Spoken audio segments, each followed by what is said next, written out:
Hey guys, welcome to this stream. Welcome back. It's a beautiful week. I can't believe it's Tuesday. Honestly, I mean, I think you saw it. I totally missed Monday. Like, not just in stream. I thought it was Sunday until like 2 p.m. Like yesterday. I was in the car with my mom at like 2 p.m. and I don't remember what happened, and I was like, wait, it's fucking Monday? Are you kidding me? My stream! I was like thinking, like in the car, I was like, okay, when I get home, I'm gonna, do the schedule for this week, and I'm gonna probably schedule the stream, and then everything, it's gonna happen. It's all gonna work out. It's all gonna work out. And then I'm like, wait, it's fucking Monday. Are you kidding? So yeah, I didn't stream yesterday, but I'm streaming today. Hello, Monty. I opened up Twitter to post that I was going live, and I was immediately confronted with it's like Rainbow Dash and Applejack from My Little Pony, right? But they're like humanoid, but they're also both like cowboys, and also it's kind of gay. That's crazy. It's pretty cool. I'm not following this artist. I'm gonna follow this artist. I gotta follow this artist. I know I'm not sharing the browser right now. I'm not going to share the browser. But you should check them out. Their @ is @ZER Dasher. If you like drawings of women. Sorry, just a quick shout out. Just a quick shout out before stream starts. This game is so loud. Sorry, am I yelling? Why is this game so loud? Stop! Bro! Anyone else notice that this game is so fucking loud? Also, hi Judge! Game is so loud! What is happening here, man? Okay, I'll turn it down to 1. What is going on? Unbelievable. Unbelievable. You were gonna message you when you saw that you weren't streaming yesterday, but you went to bed early? If you'd messaged me about that, I would have been like, why would I stream today? It's Sunday. You want to hang out? Fuck me, man.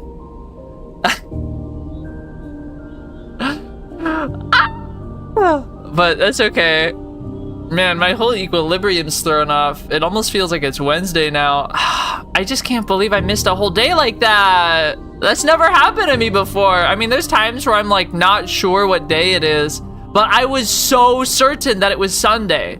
It didn't occur to me to check because I was certain that it was Sunday. It never occurred to me to be like, is it Sunday? Is it Monday? Let me check really quick. I just didn't even register in my brain. I knew it was Sunday. Real fucking, Oh, I forgot I have 5 points available. Oh yeah, I'm just waiting to do this until something jumps out at me. What the fuck were we doing? Return to Greenbelt? I think that's what was happening. What's supposed to be happening right now? Yeah. I'm turning desktop audio down, honestly. This is freaking me out. It's so loud. Why is this video game so fucking loud, dude? Jesus. Okay. I know, I can't believe it is kind of hilarious. It's just, wow, I really lost an entire fucking day. Also, did you guys in chat, did you guys see the new stream ping that I'm using in the server? I know at least 2 of the, what is this? Is this 3 right now? I don't know. I know at least 2 of you are in the server. Are you guys on that shit? If you're not and you just know anyways, that's fine. But because I'm not pinging everyone anymore because I realized that I need to stop doing that because there's probably a good amount of people in the server that have the everyone ping completely muted because I abused it too much. And now if there was something that happened that I actually needed to ping everyone, it wouldn't have the same reach because it's been muted by most people. That's my bad. Sometimes you just sometimes you make it so that everyone, it's sort of like, it's like, you know how like some germs get like an immunity to certain antibiotics? I've sort of done that with the everyone ping, which is quite unfortunate. But like, I mean, fuck am I gonna do? Make a new server? I don't think so. I don't think I'd like that. I think that'd be really difficult.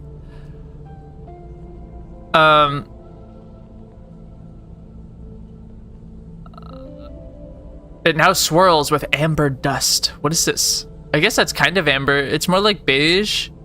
Wait, is it dusty on purpose like that? Is that the point? I forgot what's happening in the game. It feels like it's been 30 years. The biosphere, once barren, is transformed. Where it was once dry and gray, it now swirls with amber dust, a hazy cloud cut through with the bone-white tendrils of steppe silk. Oh, I forgot. Yeah, these were the people that like were farming shit in the desert, so they like know how to farm shit in the desert. Yeah, this is the hydroponics place where they're growing plants and shit. But these are because the seed pods I got from the ship was for the desert folk. Like Aki. Man, Aki's dripped to shit, dude. Look at her. She's getting a fit off. This is crazy. Anyway, Aki, in mask and goggles, lets the biosphere's circulating air play with the end of her scarf, twirling and twisting, even threatening to rip it from her neck. That scarf, she has explained, is woven from the bast fibers of the steppe silk itself. Space Druid is awesome. I wish you could dress like this in real life. I mean, you probably can if you're... I mean, if you were working in a hydroponics farm, even on Earth, you're probably allowed to dress like this. But especially if it's in space. See, the problem is that I live on Earth and I live in the Imperial core and I'm unemployed. So there isn't really ample opportunity for me to dress like this unless I wanted to, I don't know, cosplay somebody. But you know, it's like when people wear like tech wear or cyber wear. What is that called? Is it tech wear? Is that the word? That people wear like the big baggy pants with like 8 belts coming off of them and the jackets with 30 pockets. But it looks stupid because it's out of place. You know, you can say like, oh, it's functional. It's all this. But like it's nothing, man. It ain't nothing. You aren't, I'm sorry, man, but you are not living in Night City in 2077. You don't even have a Flipper Pro. Is that what that thing's called? The like little amateur hacking with like air quotes, with scare quotes device. Like, bro, you don't even have a Flipper Pro. Or maybe you do own a Flipper Pro and that's all of the experience you have with hacking. Bro, you don't even see your torrents, brother. Take that shit off. You know? It's like, man, if your idea of digital piracy is typing watch online into a Google search, take that fucking tech wear off, buddy. It's the same as people wearing Carhartt that ain't never done an honest day's work in their life. You know, people with like email jobs wearing a Carhartt hoodie. It's like, take that shit off. Fucking poser. Anyway, what was I... Hold on. This is the green belt. We're in the green belt. Techwear is so fucking cringe. That is why this place is known as Weaver's Fields, for the workshops of Greenbelt residents creating fabric from its steppe silk fibers. Weavers who fled from Ember's steppe, and those taught afresh by Aki herself. Yeah, so they're making steppe silk. They're growing steppe silk again. This is good. This will definitely be good for their economy. Isn't it beautiful? Aki asks, her eyes glowing. Ember's steppe reborn on this rock, but not as an archive, as something new. The plants themselves are reconfigured. The steppe silk adapts well to the microgravity, even thrives, and the dust itself becomes a cloud that surrounds it. Aki points to a tendril stretching across the space. What was once a burrowing plant is now a bridging plant. Whoa, that's crazy. So how is the dust good? Is the dust beneficial? I thought, I don't know, when I read Dune, it seemed like dust was a really big problem. You know, they always talked about how the dust is even harder to deal with than the sand itself.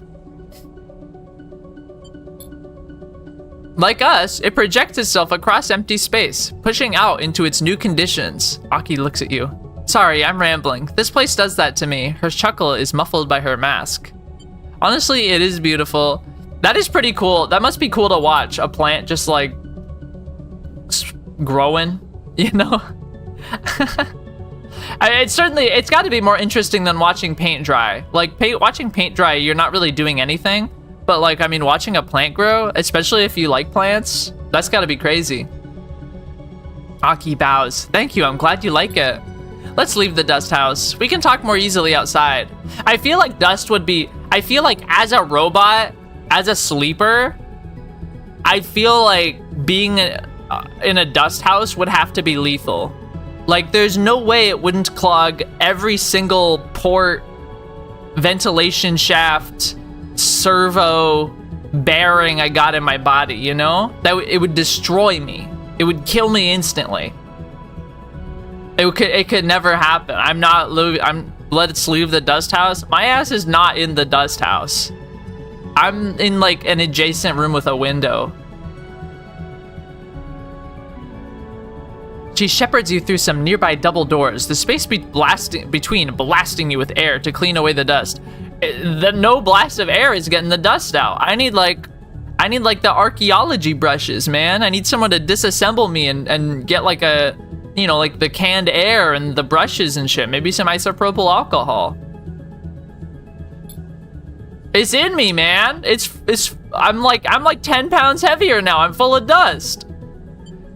You find yourself in a sparse room, racks of unfamiliar tools on the wall, slit-like windows looking out into the amber dust storm. I feel like people don't consider this with machinery, man. You know, like if you guys watched that, this is a kind of a deep cut. If you guys watched that HoloLive English choose your own adventure thing where they go to like an island and you like, which group am I gonna follow? You know, and like Cece is on the beach in like a bathing suit. The whole time I was like, man, she's gonna like get sand in her joints. That sucks. Like, that's gotta be awful, man. I would not go anywhere near sand if I had exposed joints like that.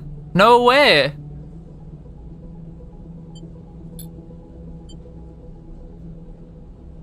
This is just the beginning for us. Aki has slipped off her mask, and her voice is crisp and bright above the rumpling of the air recyclers.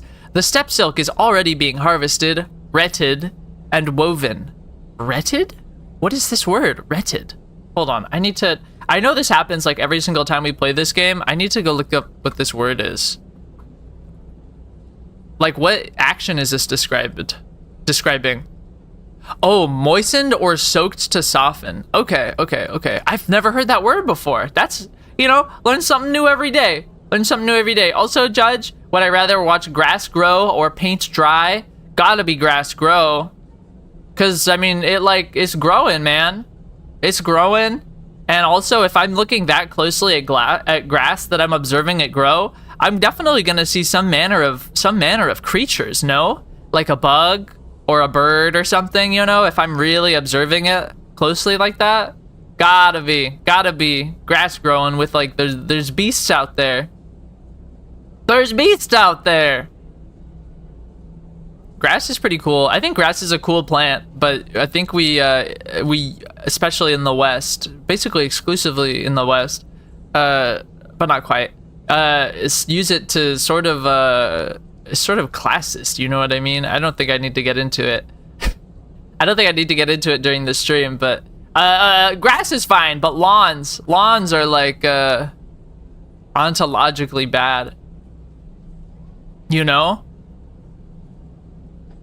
Did I read this already? Oh yeah, retted. This is no synthetic fiber from the dark side looms. This is a natural fabric, out here in this unnatural place. Aki brushes a little dust away. We will trade it and get what Greenbelt needs to stay stable, to feed its people. Sorry, I'm feeling kind of congested right now. Ugh. You guys missed it right before stream. I like randomly started hiccuping like crazy. It's kind of it's almost kind of surprising that I like never hiccup on stream. I don't know why that is. I just like randomly start hiccuping like a lot of the time.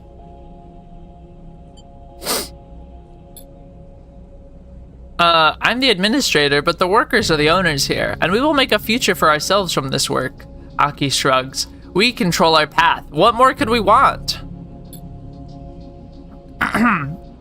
Silence falls in the room. The idea of such a future so desirable that it is almost painful. An idea that haunts you. So true. You can spend as much time here as you like. Aki breaks the silence, somehow aware of your thoughts. I find the noise soothes me. Thank you. She bows gently. Aki pauses. There's something you want to ask me, she smiles. I can see it right there on the tip of your tongue. I'm gonna explain about Nemba. I feel like we're at the right stage for this. I know he was like, gain their trust first, but I think I'm there, no? Aki listens carefully as you talk about the refugees in the Far Spindle and the possibility of setting up a mutual relationship between them and Greenbelt. Yeah, we've got like unlimited laborers that are so willing to work for just food. The Far Spindle is a long way from here, she sighs. Come, find me in my unit later. We can discuss more then. You leave Aki in her dust house, surrounded by the landscape of her homeworld, one of many creatures born on that parched moon that is in the process of transforming into something new. She said Aki is one of the creatures? Whoa. Oh, look at that. Oh yeah, because that was a major. That was a major one. So now I got 7 gosh darn points. Wow. I'm almost being able to get 2 enhancements. That'd be pretty cool. Major. Wow, all of these ones are major. This is 2 whole upgrades just sitting in my inventory right now. I mean, I have to complete them first, but... Gift Aki the spores. Travel to Oliveira. I still gotta do that. This is, so this is... I think this is the story right now. This is the main thingy. Contact Carman. I wonder when this is gonna pop up. Let the dust settle and find the fraction ship. Investigate Hexport's gonna be really cool. I don't know when I'm gonna be able to get back to Darkside. That's crazy. That's crazy to think about. What the fuck is that GIF that Chloe just sent to the main channel of the server? What is happening? I can't look at this right now. Sorry, I had the Discord open and so it just popped up. Yeah, you know. Well, yeah, exactly. You've seen that now? I wonder if more people are gonna get the live stream ping. I hope they do. I mean, the entire point is that it's opt-in. So I'm just hoping that people are desirous of opting in. I want to go back to the before times. Yeah, like what the hell is that? I recognize some of the characters, but I only see kanji. Is this like Chinese?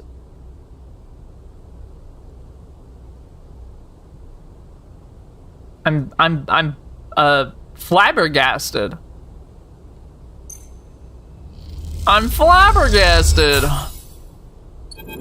Let's do this. Man, what am I even gonna use a 6 for? I don't remember what roles this place has. Like what is there? There's like rolling, there's like doing shifts for food, but I think that's it. Come in! The door of Aki's unit slides open, and you see her perched at a terminal, her face pale in the blue light of the screen.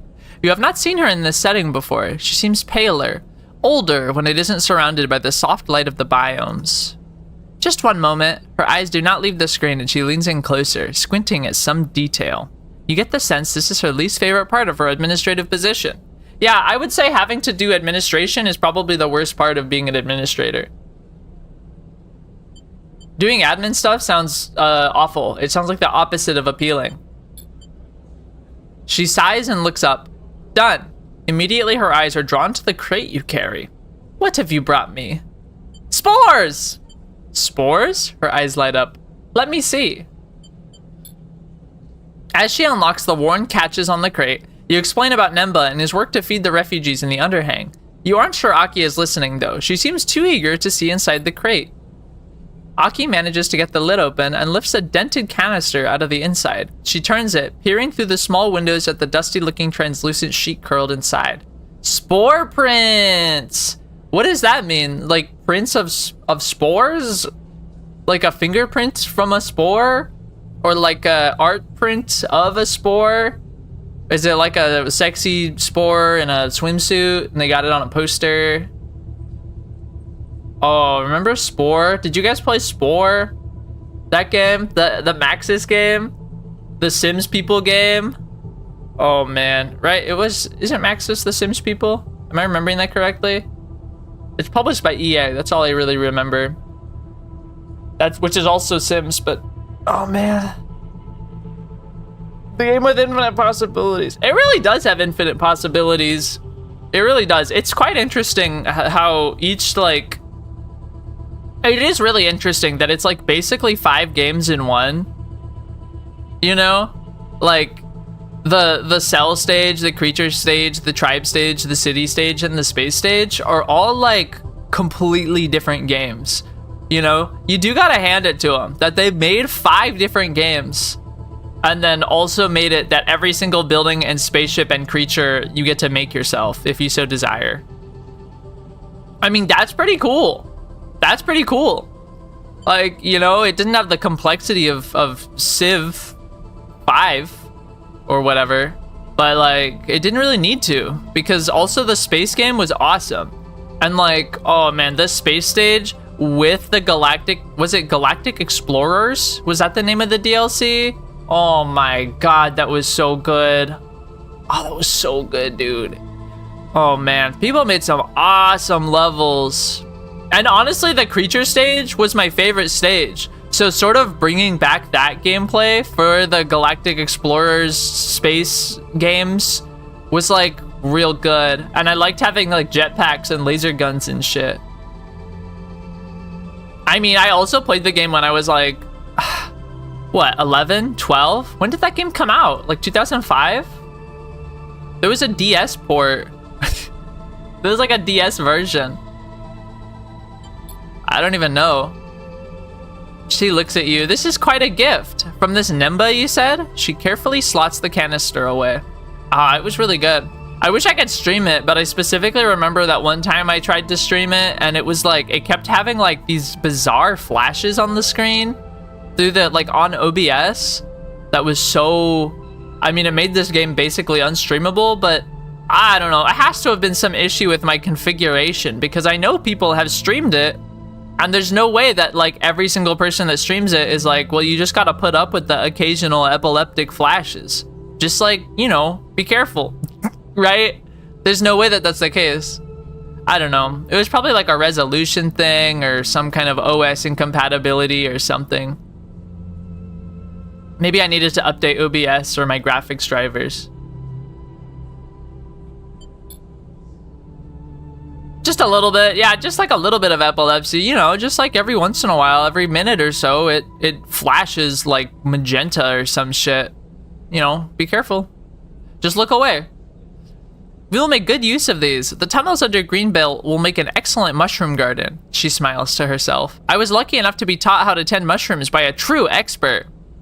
Who is that? Ah, someone from my journey here. A botanist on Erlin's Eye. She was very kind to us, Aki smiles. She would have liked to meet you. Definitely referencing a character from one that I met.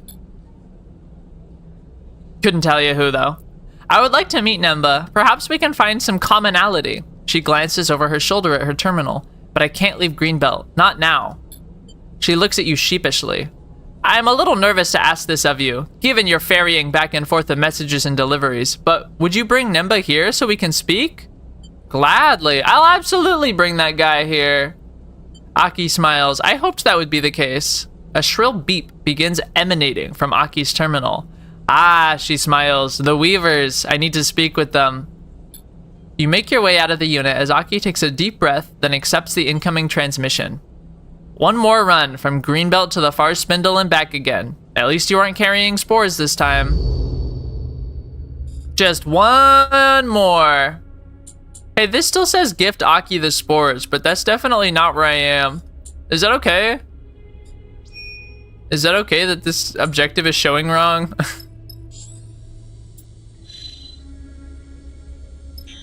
Bar spindle. Let's see. It's not that far. I think I can get to, I think if I top up on fuel here, I can, no, hold on. I can, let's see. Let's top up on fuel, and I think that, god damn it. I keep hitting escape when I need to be pressing right click. Hold on, buy a meal. That's it, I can buy a meal. Nothing to use this perfectly good 6 on.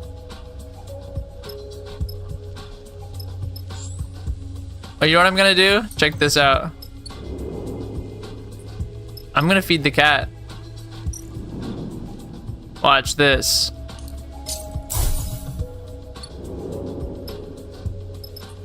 And now I'm going to fly to Helion Gate. Hell yes.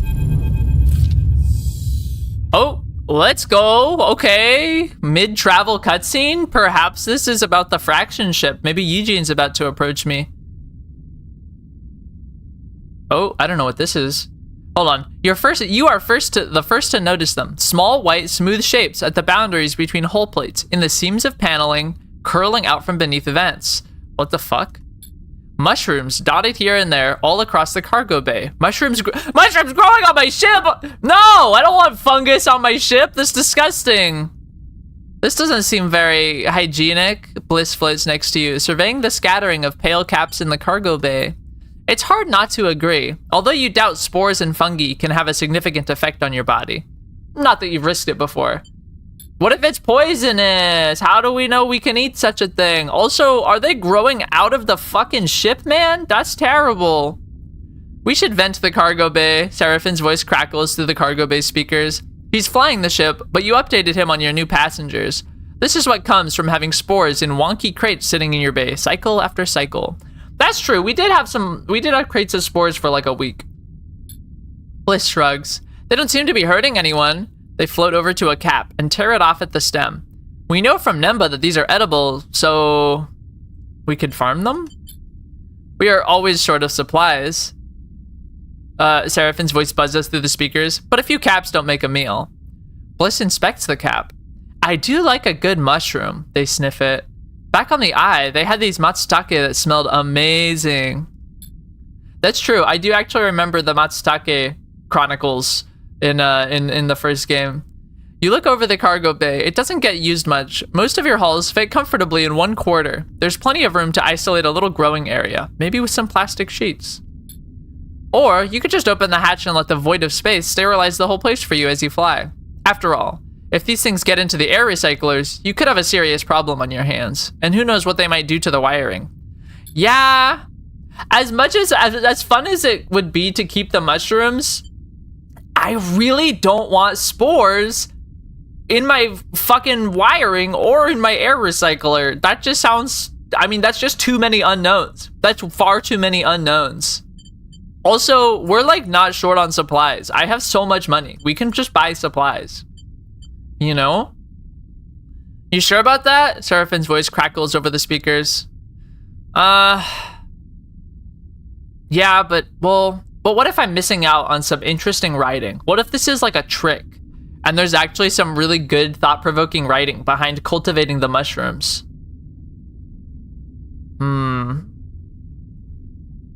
Well, Judge, I'm at an impasse. Should I keep them or should I vent them like in Among Us? I don't know.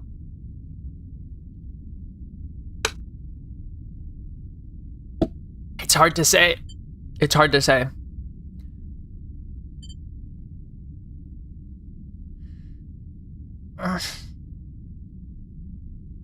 Man, I'm so itchy. Maybe I need to moisturize more. You know what? Fuck it. Let's keep them. Let's keep them.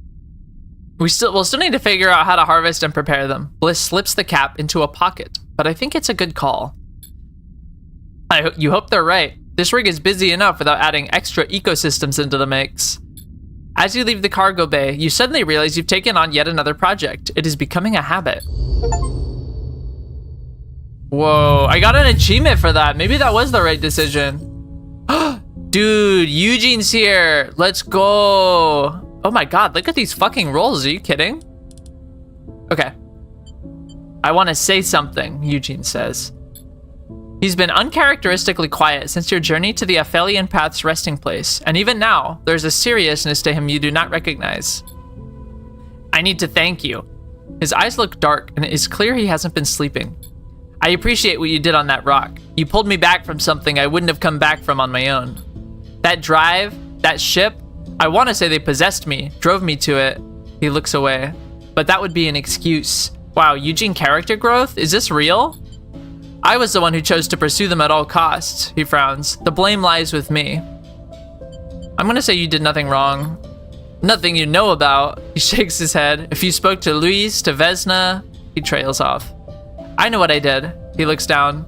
I know what I did. He looks down. That is for me to reckon with. The way you treat me, it makes me believe something. His brow knits, his own words irritating him. But I'm not sure what it is. And I'm not much of a believer. Eugene looks down. You can see he is fighting with himself.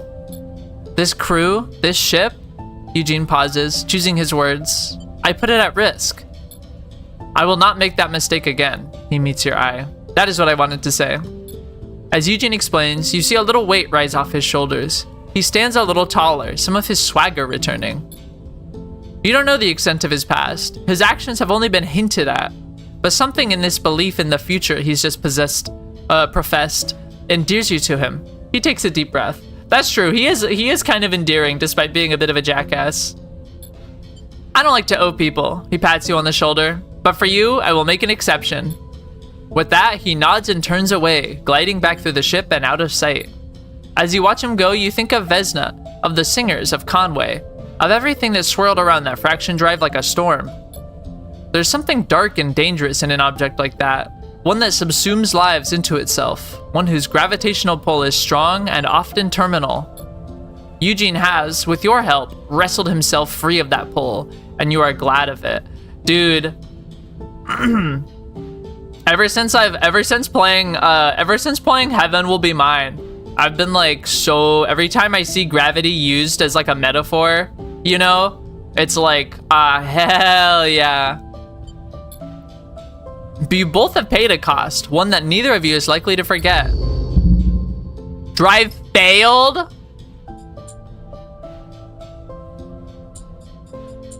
Find the fraction ship is failed? It's still on Let the Dust Settle. Oh no, it's gone, okay. That's crazy that it failed. Wait, like actually though, like... I'm gonna watch this. I'm gonna get some fuel. That's crazy! Is it even possible to get the fraction drive? There's like no fucking way that I'm able to take down all of those singers or like, I don't know, scare them off or whatever. I've got enough fuel. Let me, no, where is it? Is it here? Here we go. I wanna data scrape some of this Solheim data. This shit sells for pretty good money. Sweet. Okay. Green bell, I mean far spindle.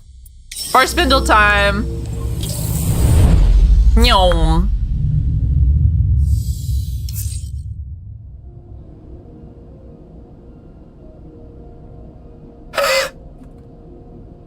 I really should have, nah, honestly, I really regret not taking any screenshots of my custom stickers.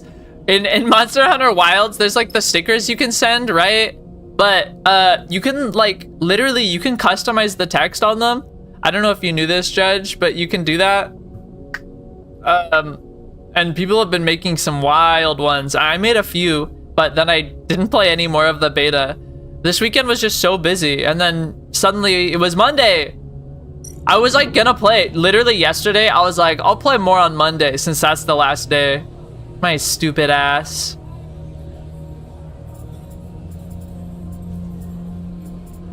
Bro, what?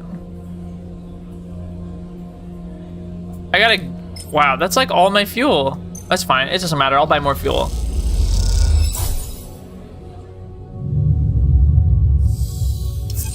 Oh, interesting. So it uses the fuel because it just teleports you back here. Okay. I'm rocking it. I'm rocking with it, rather. Aki comes to meet Nemba at the entrance to Greenfields. You can tell she's in full administrator mode.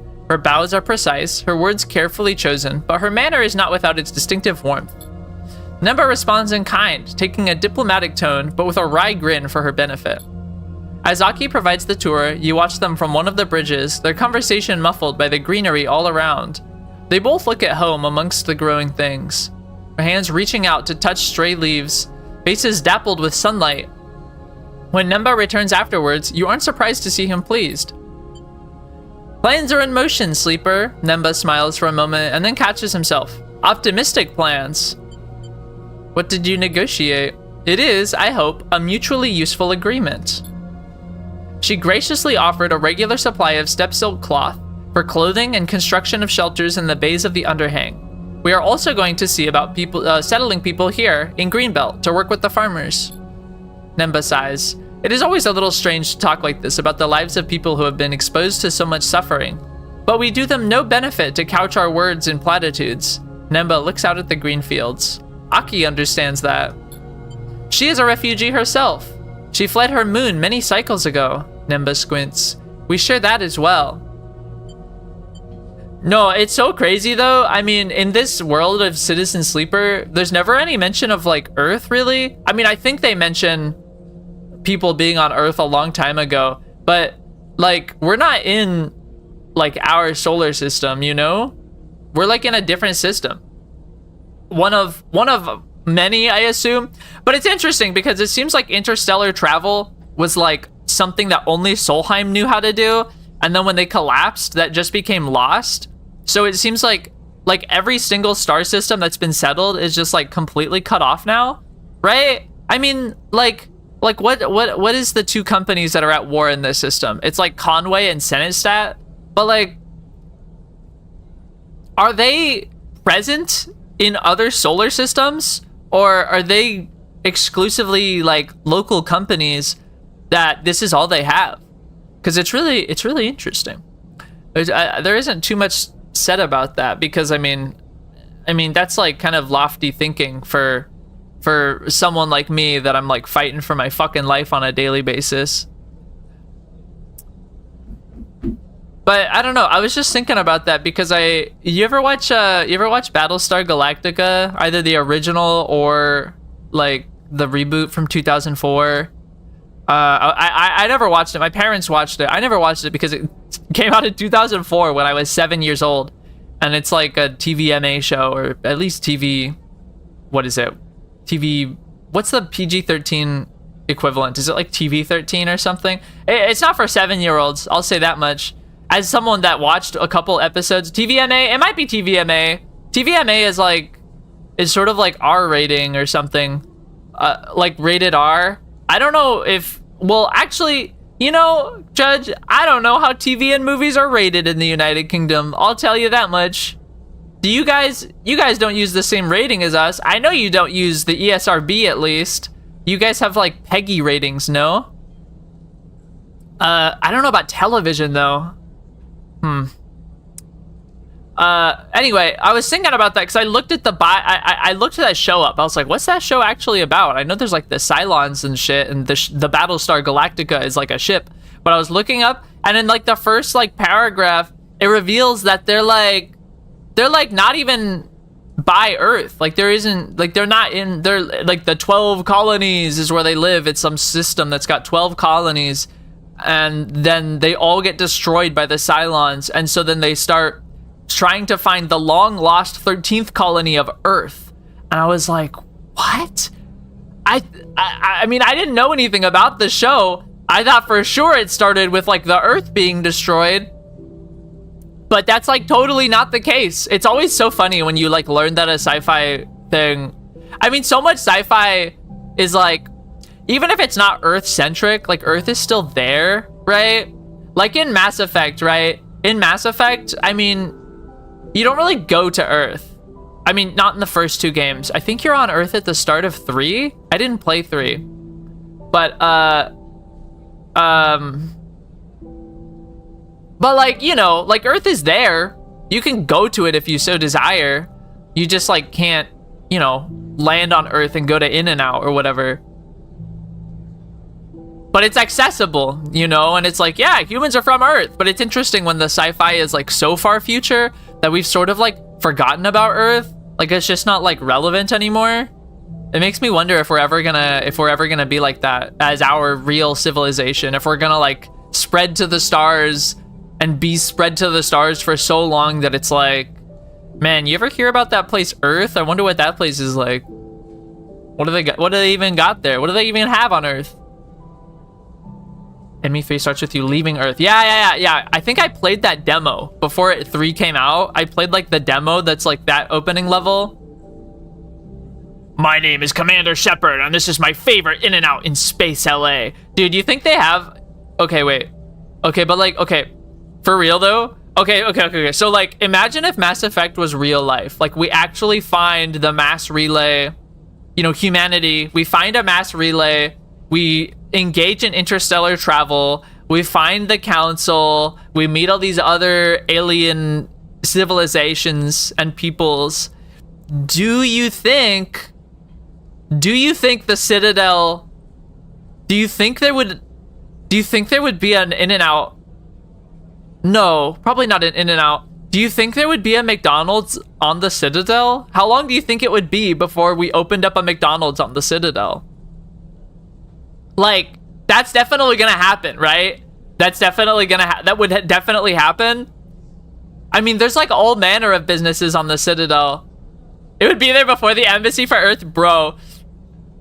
I think the Embassy might come first, and we'd be like, can we please bring some Earth businesses to the Citadel? And then they'd be like, all right, I guess. And then the first business to open would be McDonald's.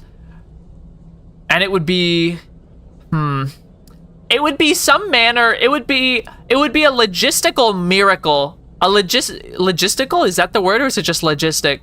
It would be a miracle of logistics to be able to operate a restaurant that sells beef and chicken and potatoes and bread, like out in deep space at the Citadel. It would be like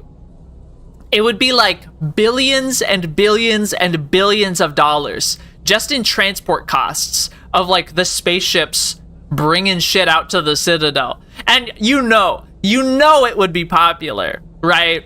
All the different people would be like, wow, Earth cuisine, that's crazy. We gotta try this. We gotta try Earth cuisine. Nobody's ever had this shit before because the humans are pretty new on the galactic stage. And then they go, and can you imagine being like a Krogan and having hot, fresh McDonald's fries for the first time? That shit would be fucking crazy. That would be insane. I wonder, the restaurant would be in operation for like a year.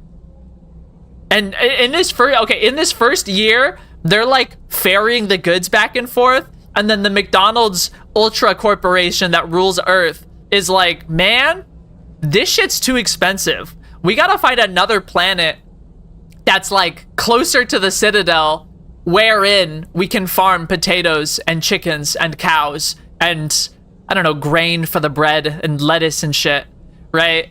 They'd be like, we gotta scale this operation up. We gotta make it less expensive to transport shit. And then could you imagine the McDonald's planet? The entire planet that every crop is for the McDonald's menu. McDonald's like owns the planet, and it's ran by like, let's be real. Let's be so real. It's ran by like incarcerated people. It's ran by like incarcerated Earth prisoners, and then McDonald's strikes a deal with the Citadel that they're able to like bring some like other interstellar incarcerated individuals to work on McDonald's planet. That would be insane. This is like the most evil hell that I'm imagining. Born, lived, and died on McDonald's Supply Planet 34B. Oh man, that would be, honestly, that message would be like the title of the novel. This is like the dystopian sci-fi horror novel that I'm writing about McDonald's intergalactic fucking, well, not intergalactic, interstellar fucking conquest.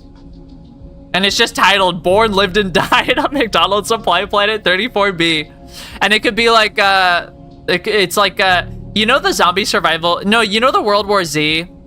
Like the original book, not the Brad Pitt movie, that is just like a collection of like stories that the author of the book like got from people that like lived through the zombie apocalypse, because World War Z takes place like after the zombie apocalypse has been like solved.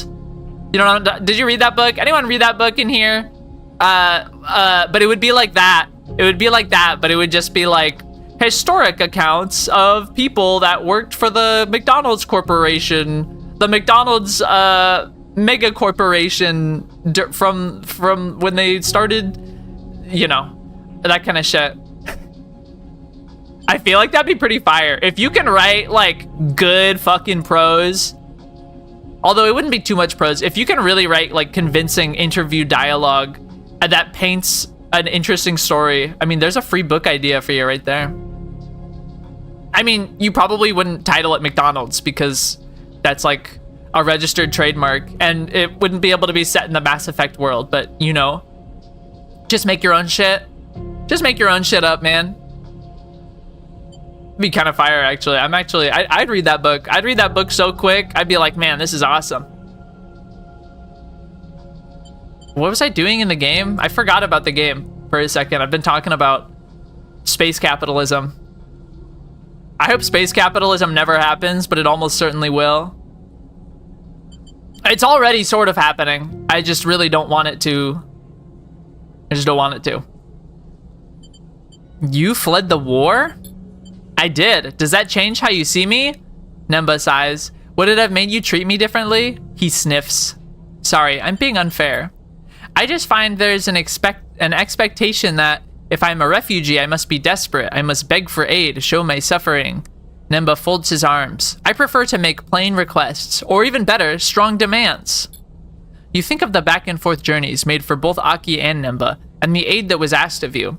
Would you have done the same if the requests hadn't been so strong? The demands so obvious? Speaking to Aki, I could see she has experienced the same treatment, though I think she is less hardened by it. We both have our own reasons to do what we do, for why we enjoy it in our own ways. We don't need to explain ourselves to others. Nemba looks over his glasses at you. I'm glad to have met her. Thank you for your part in it. I'm glad to help. You're a real one, Nemba. What I like about you, Sleeper, is that I believe when you say that. Nemba smiles wryly. I will stay a little longer. Aki has promised to send me back to the Far Spindle with the first shipment of fabric. I will then gather those who wish to come here and send them back in the same freighter. He smiles warmly at the view of the green fields. The exchange begins. The work never ends. Honestly, if I had to be living in this star system, I think Greenbelt is where I'd want to be. Like, I know farming is tough work, but like, I mean, it's like an independent little situation that they got here, you know? They kind of have the communist utopia, you know? No gods, no masters. We just farm our food. We just work farming shifts for a meal. As nature as is the natural order, as God intended. Only, yeah, no gods, no masters, only man. Look. Not to get Randian, but bro, you know what? Can I tell you something, Judge? I literally just bought the BioShock collection on Steam because it was on sale. So now I've got 1 and 2 and Infinite on Steam, and they're the remasters of 1 and 2, but also the originals. And also, and Infinite's there too. Can I tell you something, Judge? Can I tell you something? I love BioShock. I played 2 when it came out. I played 1. I don't think I played 1 when it came out, but I played the hell out of it. I've beaten both of those games like 2 or 3 times each, which is saying a lot because I played them when I was in like middle school, right? I replayed the fuck out of those games. And you know, Judge, literally never played Infinite. I've never touched Infinite. I don't know fucking anything about it except that I've heard that it's bad. And I know that you have that little tool that lets you ride on cables or whatever. Infinite's fine. I know one thing about Infinite mechanically, and it's that it only lets you hold 2 guns at a time, which kind of fucking sucks. It kind of sucks. But no, I do see that as being a product of its time. The 2 guns is absolutely a symptom of the time in which it was made. 100%. Elizabeth is great. What's Elizabeth? I mean, is that a character in it? I don't know. But no, I don't know. Should I stream those games sometime? Should I add those to the ballooning list of games I want to stream? I gotta stream more. I need to fucking stream more, dude. I only stream once a day. I stream once a day for like 4 hours. I need to stream more. There's so many fucking games I want to play, man. And there's so many games that are coming out. The woman that is with you for like the whole game? Okay. Should I stream all of BioShock? You'd stream Infinite? What about 1 and 2? I mean, those are pretty good, right? I mean, I don't have to, I'm not asking for your agreement. I know they're pretty good. They are pretty good. You'd stream Infinite? Yeah. Man, BioShock 2.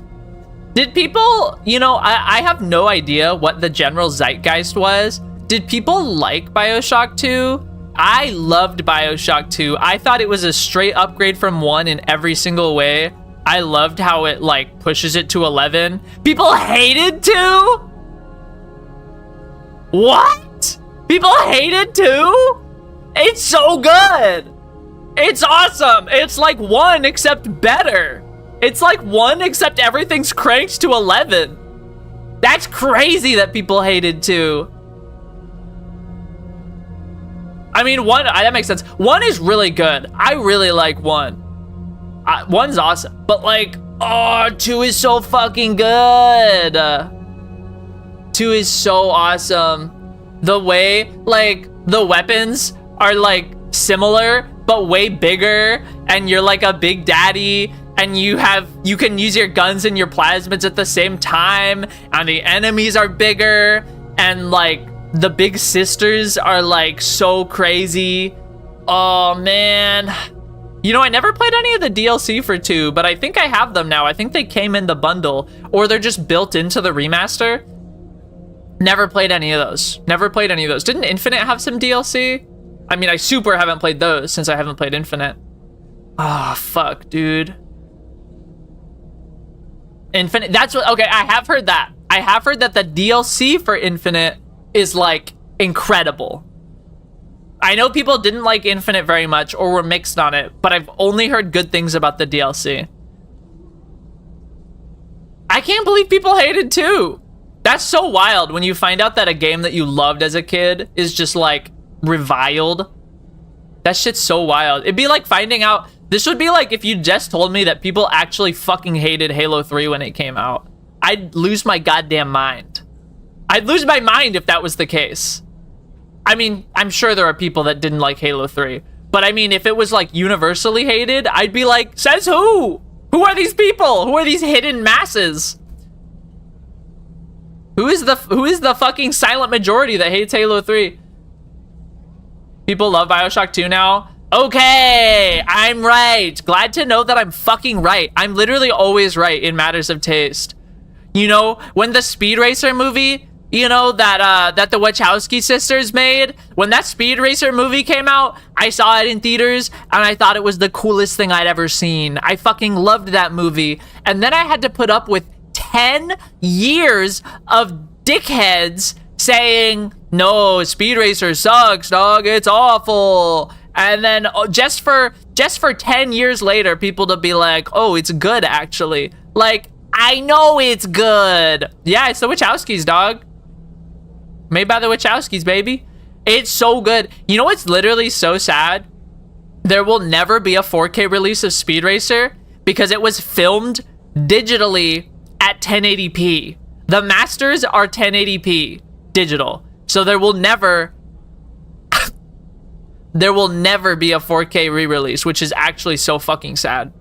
But yeah, dude, awesome movie. Visually perfect, story great. And especially, have you ever seen any of the original Speed Racer show? It's like they nailed it. They nailed it. It's perfect. The visuals, the dialogue, the storytelling, it is perfectly Speed Racer. Even the way, you know, like when they're driving over the hills and you see how the landscape is like sort of warping and distorting towards and away from them as they drive. That's how it looks in the show. It looks exactly like that in the show. It's perfect. It's just, mwah, bellissimo, amazing movie.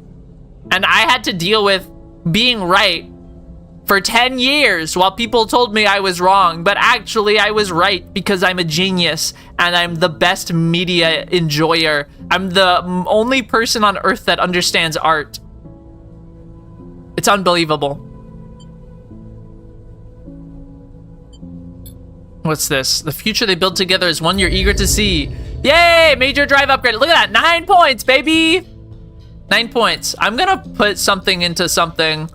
I'm gonna put engineer to ++, and then I will actually save the other 5 points for, I don't know, something's gonna come up and it's gonna become imperative that I have a +1 in something or a +2 in something that I don't already have, right? I gotta buy some fucking fuel, man. Okay, under 1,000 cryo. We're getting in crisis mode here. Just kidding. I'm still loaded. What were we doing? Okay, I got contact Carmon and investigate Hexport. So I guess we're going Carmon mode.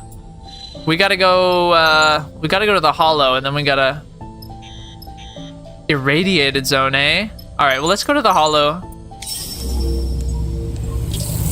I like the Hollow. The Hollow's pretty cool. But yeah, it's just difficult having objectively correct opinions on things when people tell you you're wrong. BioShock 2 was so good. I even played a shitload of the BioShock 2 online. There was like deathmatch and stuff. It was awesome. It was sick. It was so good.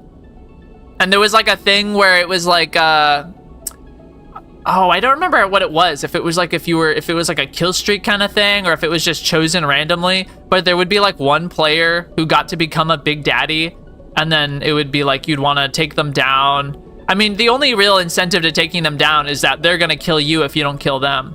So that was a thing. That was really fun.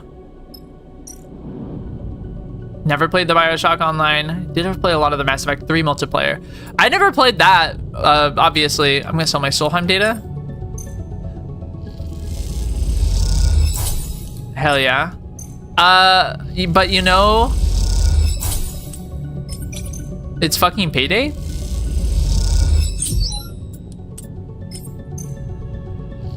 I never played the Mass Effect 3. I never played any Mass Effect 3 other than, you know, when I played the beta that I was telling you about. Oh no, this is the rig. Did you ever like, or what is, not did you ever, what is the multiplayer like? What is it? Is it like deathmatch or whatever? Or like capture the flag?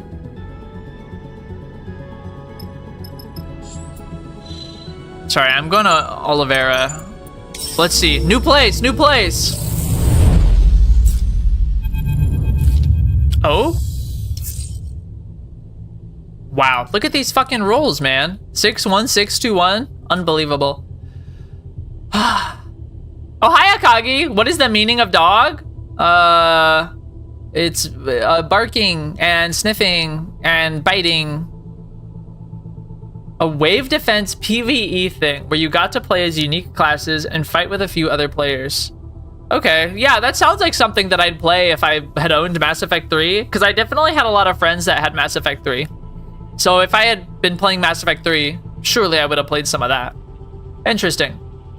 I don't think I would play that in 2025 though. But man, Hi, Akagi. Akagi, did you see in my server? Did you see in my server how I have a new live ping now? I think you should opt into that. I think everyone should opt into it, TBH.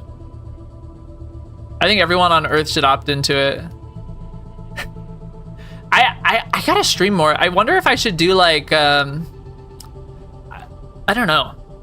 The thing is that I could stream more, but then I'm always like, oh, but what about spending time with my family and like eating food and sleeping? Well, mainly it's the spending time with my family. I like spending time with my family. If I lived alone, I'd probably be streaming every waking moment that I wasn't at work. You should stream on Mondays. Fuck you, man. Fuck. You're right. I should stream on Mondays. See, the problem is that I was going to stream on Monday. I would have streamed on Monday if it hadn't been Sunday all day. That's the problem with Mondays, is it was Sunday all day. That's what they don't tell you about Monday. I was busy. I was busy, man. I was doing shit on Sunday, aka it's Monday, or as I like to call it, Sunday. Fuck me. I think I should stream on Twitch. I feel like I should do like my YouTube streams and then I don't know, maybe do like an evening Twitch stream or something. Just because I got about 1 million hours of video games that I want to stream. There's so much cool stuff and there's new stuff. I want to play new stuff, but then there's also old stuff that I want to play, like Half-Life 2. That's an older game. That 2004, that came out the same year as Battlestar Galactica. But there's like, I really want to play Fly Night and No Skin and like Whale Flash. There's like a bunch of really small, I have like a bunch of games that just came out this month and last month that I got on Steam that are like $5-10, you know? And they all look really cool. I want to play more of them, but I gotta stream more, man. I just need to stream more. That's all I can say, really. I just need more stream. Anyway, you find Oliveira exactly where Ankita said it would be, a ragged colony, nestled in a crater on one of the biggest rocks of the shoals.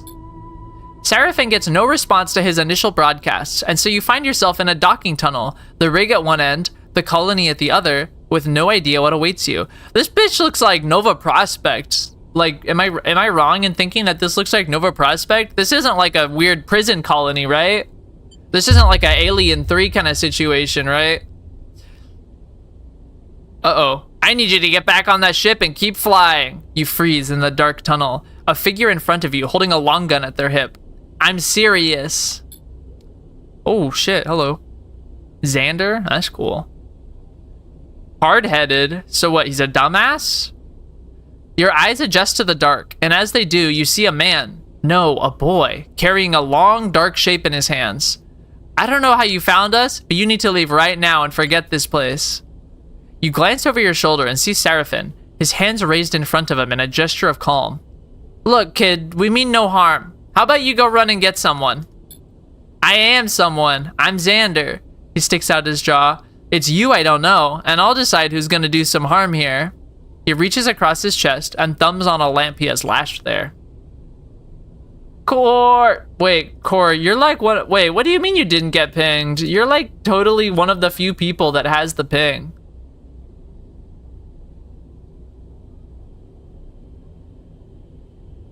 You definitely have the stream ping. Only my fucking my nearest adherents have the stream ping. They're my inner circle of people I love the most.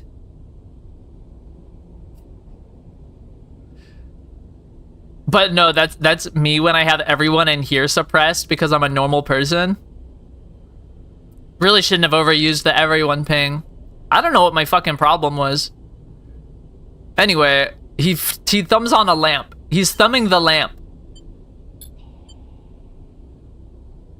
You know what's so crazy? I'm getting a delivery from GameStop today. I had ordered both Dead Space PS5 physical copy and also the Steelbook of Monster Hunter Wilds.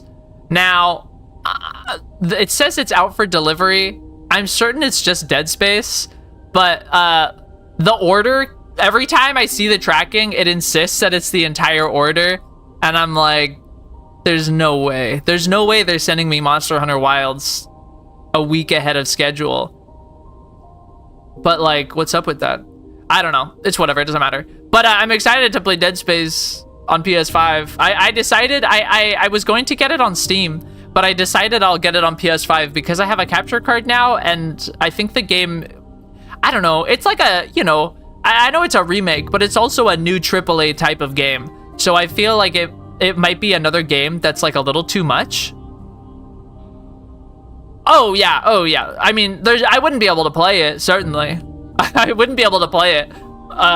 But that would be kind of crazy, no? If they did actually send me Monster Hunter like a week and a half ahead of schedule, that'd be kind of funny.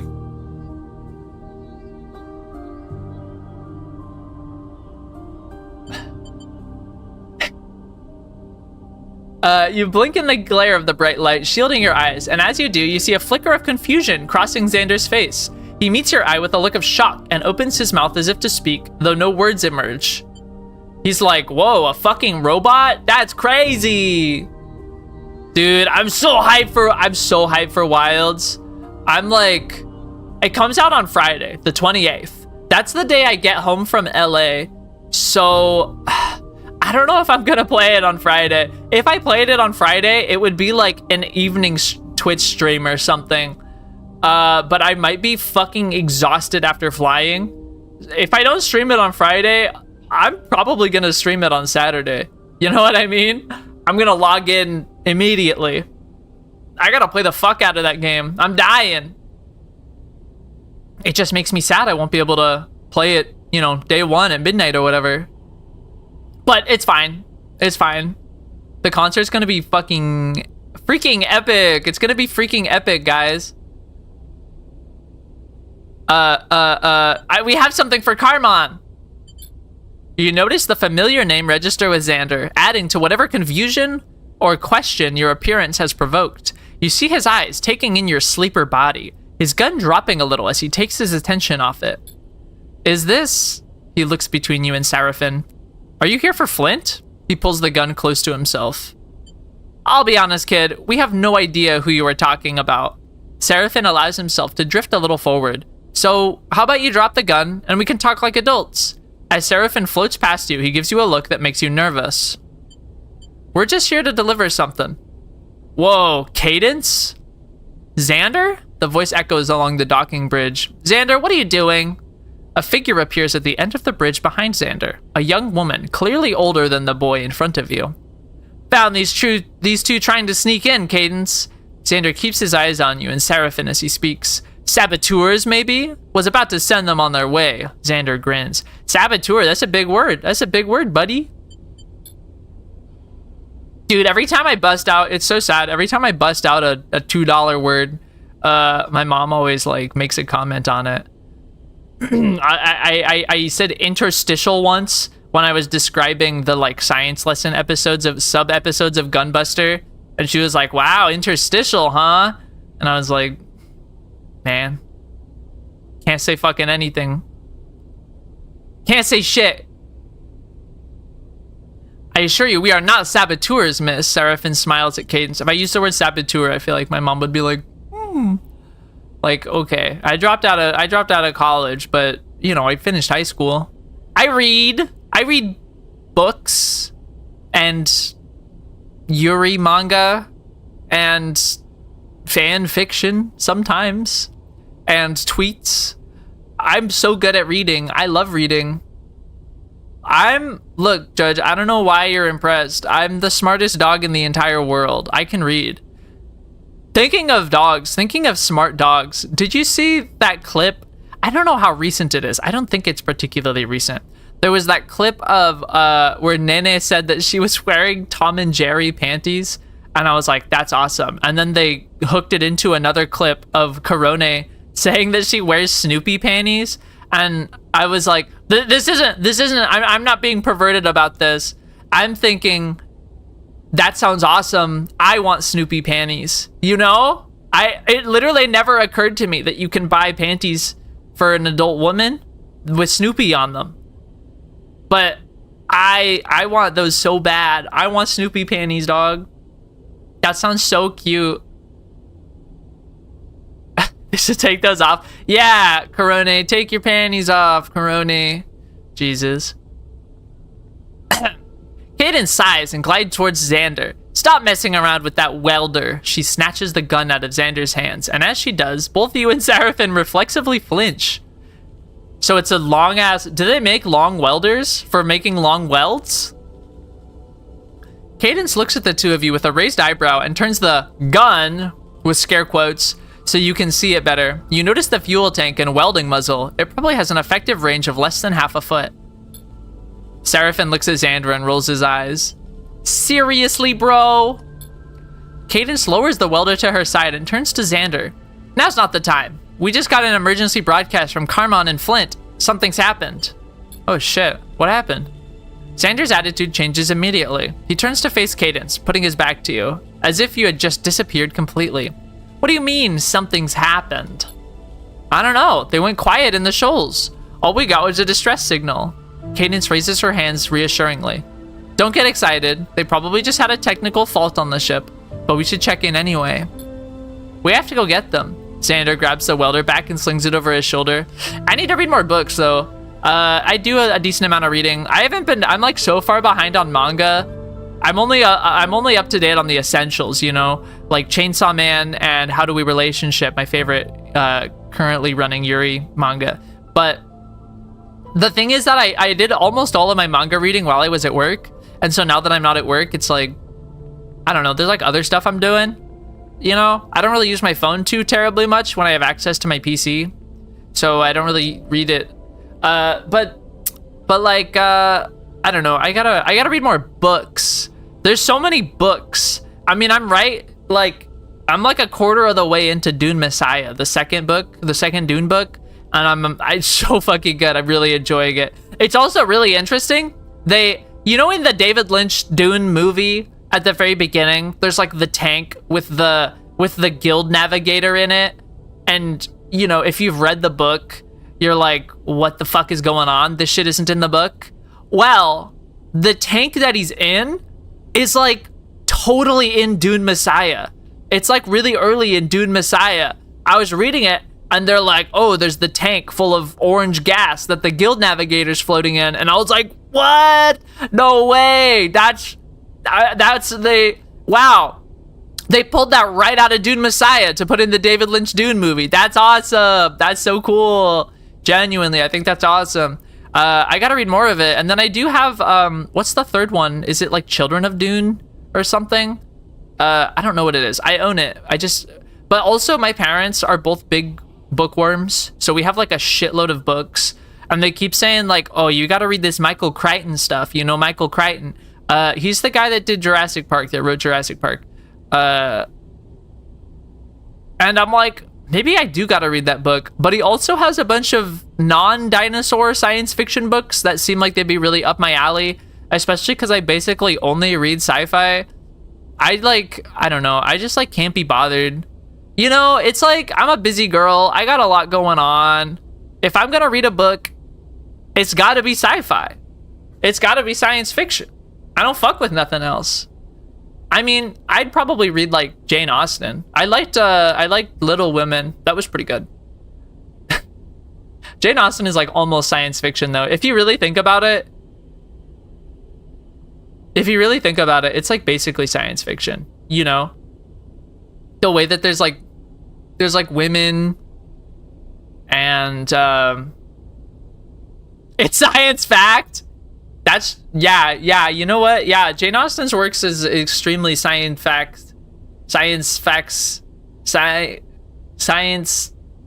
what am I saying? Science factual? Remember when educational videos would say that? I don't core. I didn't go to high school in the 1980s like you did. I don't know about that. But yes, the presence of women does indicate science fiction because women aren't real. Women aren't real. We're all cartoons, you know? Like me, like Sappho. Women only exist in our imaginations.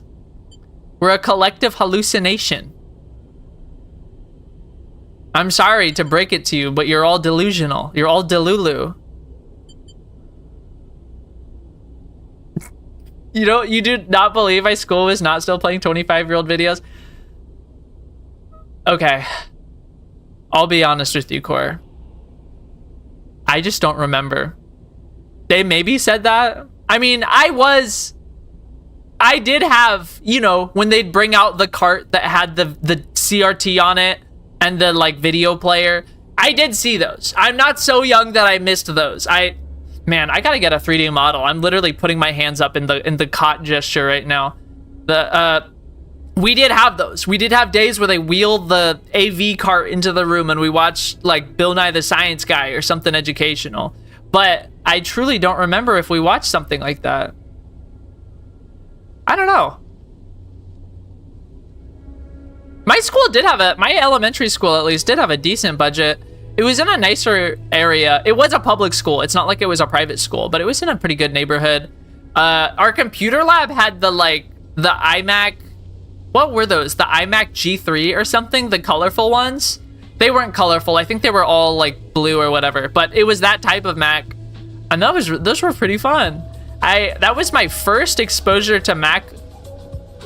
And it was my only exposure to Mac until, I don't know, like later middle school or something. So I remember playing like on the computer, and I had like seen a little bit of our family computer, but I wasn't like an adept Windows user or anything at 7 years old. And so I remember being like, wow, this is like so totally different from our home computer. It's crazy. Like, what is happening here? Why is this so different? Did I ever see the Reading Rainbow where LeVar Burton was showing off Star Trek behind the scenes? Okay, that's something we didn't have. Never watched Reading Rainbow. They didn't like show that at my school. I didn't watch it on television. I was only watching cartoons on television. I was only watching fucking, you know, Buzz Lightyear of Star Command, Transformers Armada, the best Transformers show to date, still to this day. That's why I can't read, man. Yeah, I didn't get any of the reading. I just got the rainbow. They put on they didn't put on Reading Rainbow. They put on I got nothing. They put on woke Rainbow. I got nothing. I'm scraping wood chips off the bottom of the barrel. Yeah, they put on Breeding Gainbow. That's exactly it. Gaybo is right there. Yeah, Gaybo is right there. I'm looking at him.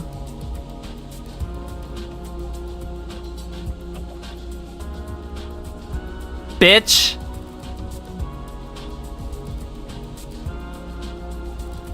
You're welcome. Anyway, did I read this already? Xander says we have to get to them, and he grabs the welder.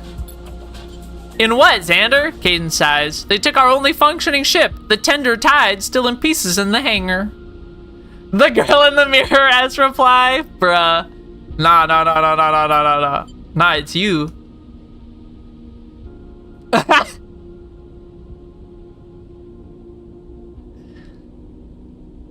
I'm getting absolutely devious screenshot DMs from Judge right now.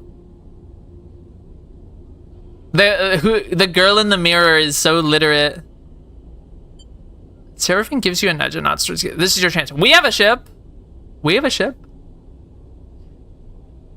I volunteer as tribute. Ass answer. Xander wheels around in the tunnel, squinting at you in thought. Seraphine moves past you, approaching them. We need to see Carmon, and it seems like Carmon needs our help. He looks between the two of you. So how about we stop messing around in this dingy tunnel and go get your friend? Xander turns to Cadence. Them? Really? He rolls his eyes. We're not the only people on Oliveira. There must be other ships. Have you guys seen that game No Skin? I'm thinking about No Skin. I want to play that game. I think I might stream that later today.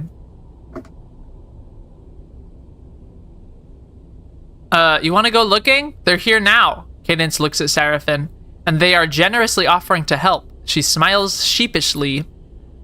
Fine, Xander folds his arms, but I'm coming with you. Fine by us. Seraphin shakes his head and looks at you. Come on, then. I'm kind of burpy today. I hope you guys aren't hearing it. Feeling a little gassy. I had some pizza rolls last night. I ate a bunch of pizza rolls, but I actually was able to survive by eating. I had 2 of those big Lactaid tablets, the chewable tablets. I like those a lot. They're like really sweet. They're really yummy. And they have like a nice crunch to them. I love that like chalky crunch that kind of medicine has. And like, you know, like Smarties has and Sweet Tarts. I love that. I love a pressed chalk kind of candy. Or really anything.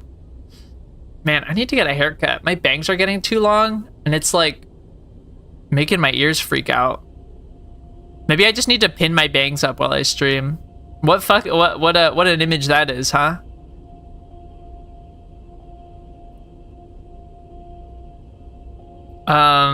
What were we doing? You both turn and head back into the ship, Seraphin whispering as you do.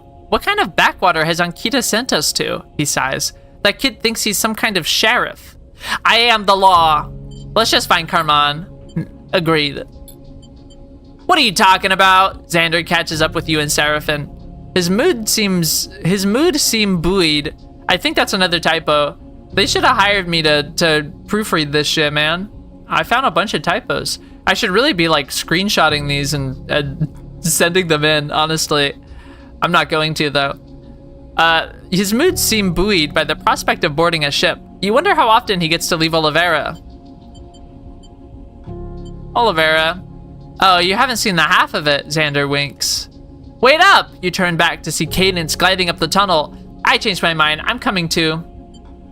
Oh, no. Buoyed is correct. Buoyed is correct. Seem. His mood seem buoyed. Seem is the typo. Buoyed is fine. It should be his mood seems buoyed. Right?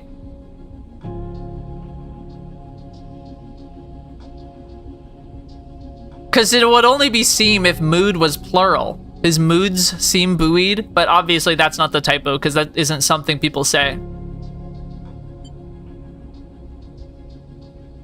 If only I had an attention span that I could like read a lot, I think I'd be a really good proofreader or like an editor or something. Maybe if I'd actually finished a degree in English or something. I just like, but the problem with that is you gotta like read a lot. Like you gotta read a lot. You gotta be able to lock in and like read a book in a couple days. While also, you know, critically thinking about it. That's a lot. That's a big ask. That's a big ask for a girl like me. Give me a minute to grab some supplies. She glances at Xander, just in case. Yeah, bring like some rope and a fucking I don't know, more rope. I don't know what kind of supplies you bring in space. Seraphin cuts in. I'll give you a hand. That eye sleeper will be there in a sec. He glances at you. He looks at you rather. You pause, but Seraphin doesn't seem to be waiting for confirmation. As he cadence head back into the dock. I think that might be another. Maybe it's supposed to be as he and Cadence head back into the dock. As he Cadence head back into the dock, you are slightly thrown off by his eagerness to be helpful. This is the first time you've actually seen him be welcoming to anyone coming on board that rig. The rig. Bro, am I detecting a hint of down battery? Down badness? Is bro down a little? When you get to the cockpit, you notice Xander looking wide-eyed at the consoles and switches. Cool ship, he grins. After a short wait, Cadence and Seraphin come back into the cockpit. All loaded up, Seraphin pats Xander on the shoulder. Might want to strap in there, kid. Oh shit, hi Chetino lawyer. Oh my god, hi lawyer, hi. Lurks due to meetings. Wow, big man with his meetings. Sorry, I don't mean that to be condescending. I think it's cool. Can you believe, lawyer, that we're gonna see each other in like a week? Either a week from today or a week from tomorrow. I don't know what our specific plans are. Isn't that crazy? You too, Core. Core's gonna be there too. Core's also in chat. We're gonna go crazy. Core's been looking up places to go. We're gonna hit some cool places. We're gonna have foods and coffees. It's gonna be awesome. I'm so excited. They find a place to settle as Seraphin buckles himself into the flight seat. All right, he turns to Xander. Show us where to go. You misheard? I don't know if you misheard. I don't know what you misheard, allegedly. No. It's gonna be cool. It's gonna be cool. I'm so hyped. It's gonna be an awesome show too. I mean, that's like the main point. Dude, and like the Valentine's Day pop-up, we're gonna smoke that too. We gotta smoke that. It's gonna be so fucking crowded, all the people coming to the very end of it, but I think it'll be fun.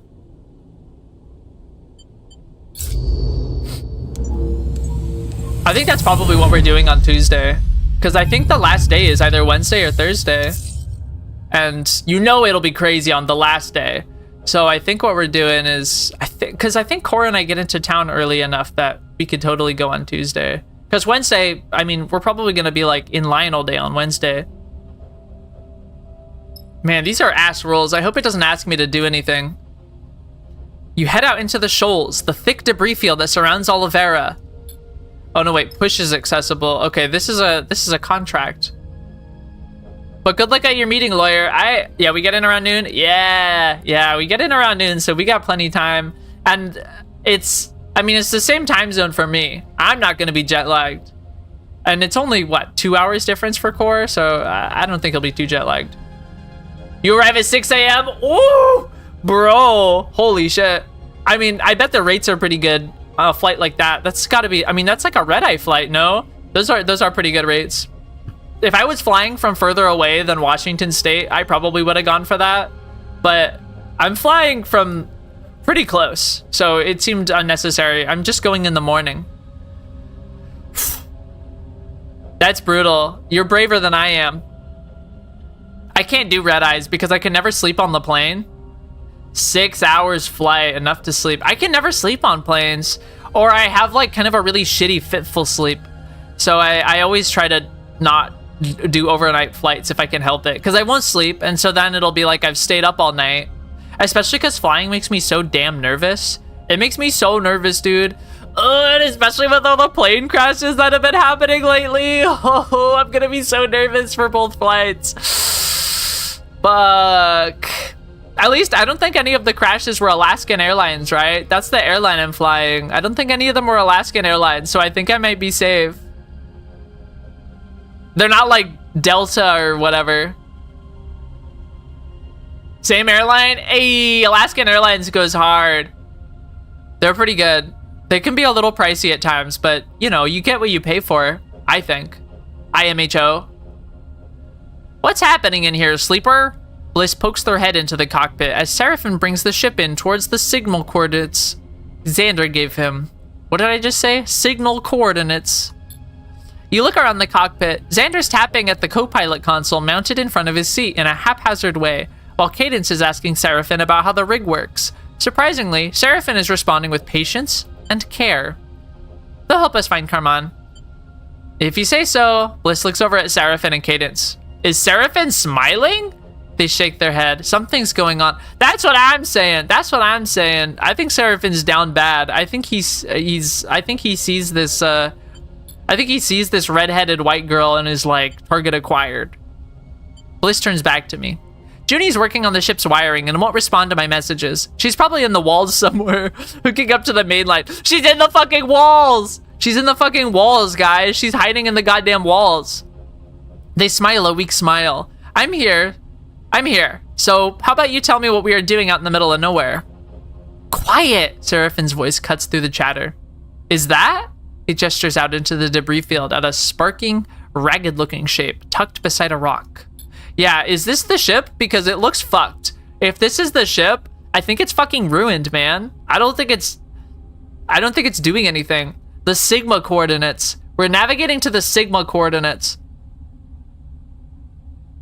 This shit looks fucked. Like the fucking the Plague of Gripes Kingseeker Framped voice. This shit is fucked. I'm gonna find more dudes to set on fire. I'm always thinking of that specific reading of this shit is fucked. I love that video. I've seen that video like dozens of times. I watched it after beating Dark Souls the first time because I just didn't know about it until after I'd finished Dark Souls, and I was like, this is so funny. This is so true. There's nothing about that sentence I don't like. Bitch ain't even got any legs. Oh, fuck. You know what you guys need?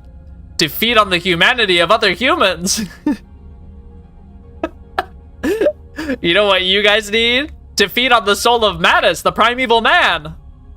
Or to feed on the humanity of Manus, the primeval man. Oh, man. God damn. It's so good. It's so funny. And it's like, yeah, that is the lore. That is what happens. Anyway, Carmon, that's his ship. Yeah, it's fucked. The ship is fucked. The ship is fucked. You and Bliss exchange concerned glances. This isn't good. I'll bring her in. Seraphine's eyes are fixed on the wreck of the crumpled ship now. We don't know anything yet, so everyone calm down. Yeah, the bulkhead could be sealed or whatever. Xander is silent, his face pressed against the glass. Kaden stares out at the wreck, her cheeks pale. She is pretty cute. She is pretty cute. I like her mullet that she's got. That's unironically kind of fire. No one speaks until the rig is brought to a stop. All right, now we are going out there and we'll have a poke around. Seraphine looks between Cadence and Xander. We verify the ship and we recover the crew. Seraphine gives you and Bliss a nod and you both push off and glide towards the back of the cockpit. Suddenly, Xander pushes off from the window and glides with you out of the cockpit.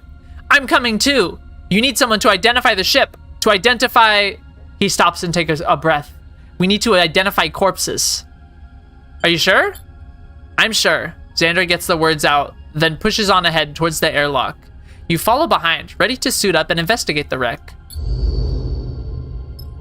Let's investigate this fucker. Ooh. Reconstruct events. Xander, your rolls are so ass, dude. What the hell is this shit?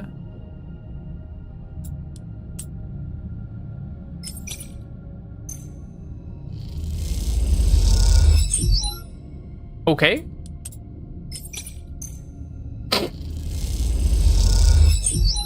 Nice. I'm gonna push because 4, 5, I mean, guaranteed to take the stress off. Neutral. Neutral is good enough. And you know what? Let's try like 1. Okay, fuck me, I guess. Hold on, next day. Good thing my supplies are just always topped up since I didn't know I was gonna have to be doing this. But I'm rich. I'm loaded down with credit, so I just always got, oh, look at these rolls. I just always got shit. These are good rolls. That's very nice.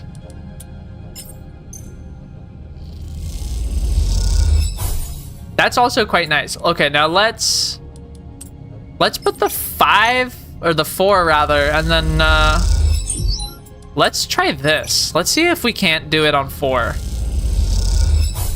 Damn it. Okay, that's fine. That's fine. I kind of wanted to save these 5s for whatever comes next, but that's fine. We got it. It is what it is. The search of Carmon's gutted ship has impacted the mood in the rig. As more and more evidence of an attack has appeared, the quieter Xander has got, and the more Cadence has retreated into the bunks. Now, with the search complete, you're gathered in the cockpit to discuss what's been found. Come on, Cadence floats by the door, hugging herself against the cold. Tell us already. Xander is perched on the back of one of the seats, flicking at some hinged container he found in the wreck. Open and closed, open and closed. So wait, are they dead? Are they dead, or have we just not found them yet? Like, I mean, have we found corpses? Have we found, you know, vacuum death corpses? Explain carefully. You start by summarizing the search, talking around the details, picking your language carefully. You describe the damage to the ship, but not the attack. You talk about the occupants of the ship without mentioning what might have happened to them. It just burped again. Seraphin quickly cuts in. What Sleeper is saying, he gives you a look, is that the ship was hit with weapons fire. Badly. Then, the drive was fired up, and they attempted to flee. The drive burnt out, and the ship, after hitting multiple rocks and bits of debris, came to a halt here. Fucked. He takes a breath. We've found no bodies. No bodies is nice. You love to not find any bodies on a shipwreck like this. At the mention of that word, bodies, a shudder runs through those assembled. Thinking of shuddering, I'm gonna go to the bathroom really quick. I'm starting to get the pee shudders, you know what I mean? Sorry, I always have to pee so much. I just drank coffee before this.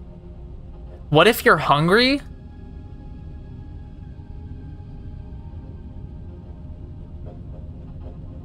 Ah, yes. Sorry, I forgot what I said that you were responding to. I had to run it back in my head a little. Yeah, I guess if you're really hungry, then no bodies might be kind of bad. But, you know, there's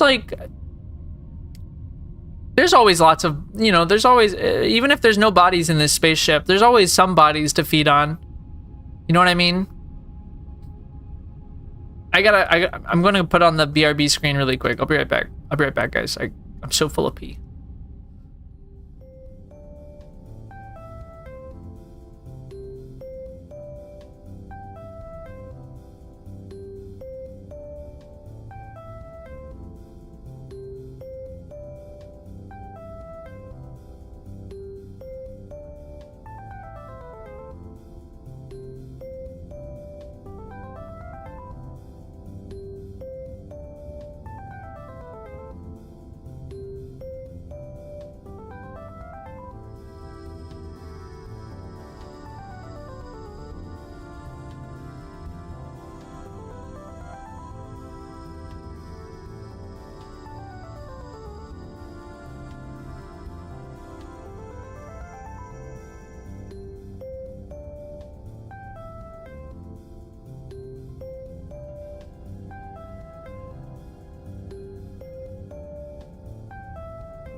Yeah, for real, man. I was like, what's this guy talking about eating?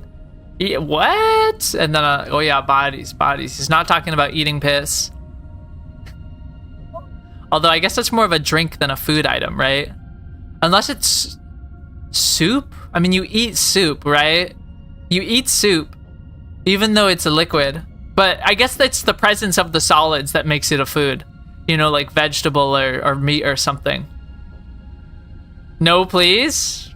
No piss soup? No pea soup?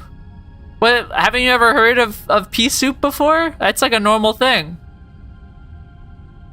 You drink the broth. You don't want to think about, hey, nobody said lumpy piss. I was thinking more like using it as a soup base and then, you know, you add stuff to it. Not that I was thinking of actually doing that. That would be gross. But if you were, right? No, I don't think I would. Well, I don't know. I've never tasted pee before. I mean, on its face, it sounds gross, but at the same time, I'm generally a don't knock it till you've tried it kind of person, right? Especially in regards to food. So I don't think I could say definitively that I wouldn't like it, but it's not something that I'm gonna like seek out, right? Also, hello, Palm. I guess you do drink the soup broth. Is that the... Yeah, I guess you don't eat the broth. You drink the broth, and you eat the things that are in the broth. You called me a liar with some colorful language and it got filtered? Sorry, brother. Sorry, brother. You gotta clean up your act. This is a family... This is a Christian family-friendly stream. You know? We love Space Jesus in here.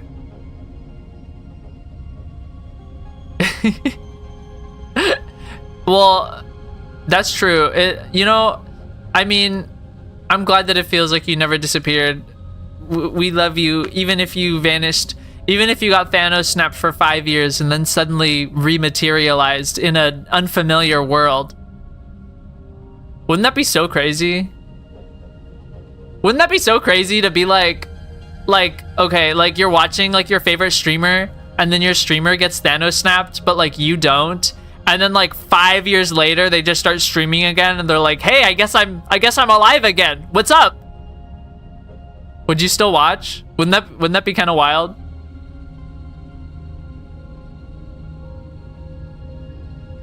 Like if that happened to like Gigi or something, or I don't know, literally anyone. Ashton Martin, me.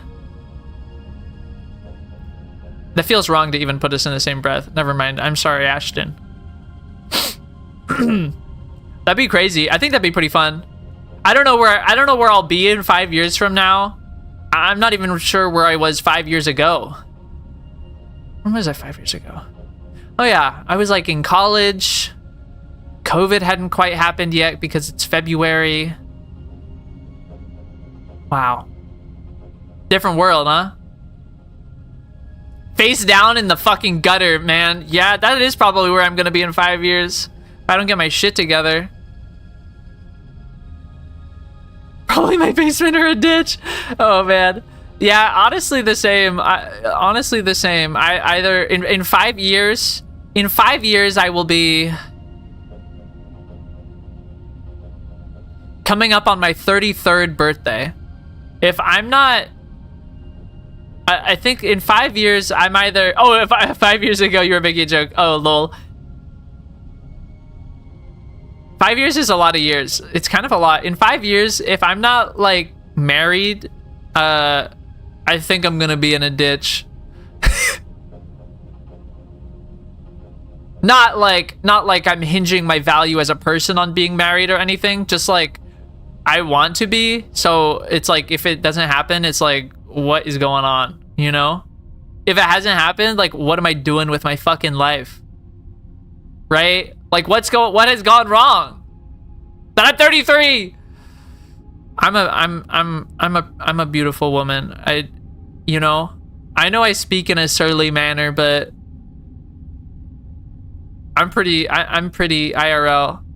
I know that this has to be true because a woman that works at Zoomies just said the other day that I'm really pretty. She said that I'm really pretty and she likes my hair. And she even asked my zodiac sign, which is crazy. That's like kind of serious for lesbians, you know? Well, she asked my birthday and then said, "Oh, so you're a Gemini, right? You'll be in Portugal tuning pianos." That sounds fucking fire, genuinely. That sounds awesome. You know what's so crazy? This woman, I got cooked. She was like saying all this stuff. I was in Zoomies with my brothers and my cousin because my brother was looking for a pair of shoes, a specific pair of shoes. And she was helping him find those shoes. And she was like chatting me up. She was like genuinely rizzing me. We talked about cars and she was like, "Oh yeah. Oh, you have a Subaru, so you're a queer, huh?" Right? And I'm like, damn, this girl's kind of coming on to me. And she was really pretty too. And then she like, I was like, okay, I know this is out of pocket, but you're definitely putting down sort of a flirtatious vibe. So do you want to like, I don't know, go on a date sometime? And she was like, oh, I can't, because I have a partner and they wouldn't appreciate that. And I was like, bro, what? Why are you flirting with me then? What's happening here? Why are you being so mad flirtatious? You asked for my birthday. That's crazy. It felt like I was that, you know, the image of like the Ash baby. I felt like the Ash baby in that moment. I was like, I'm never speaking to another woman again. It's over for me. It's over for me, man. I can't. Women are so dangerous. It's like Crony said. Women are so dangerous. That shit's so scary. I can't believe it. I can't believe she said those things to me. I mean, your last relationship, we were all pretty flirty with folks. I don't know. That feels weird. That seems, I don't know. That seems weird. I mean, if you're in like a closed relationship, I don't know. It's none of my business, really. You can do whatever you want. I'm just like, as someone that just got cooked like that, it's kind of, I don't know, Ash baby. I feel like I've been obliterated by a nuclear bomb.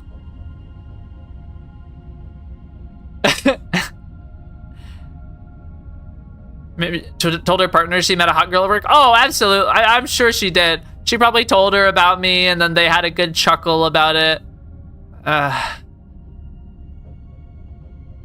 that's okay. I don't need real women. I have my Oshis.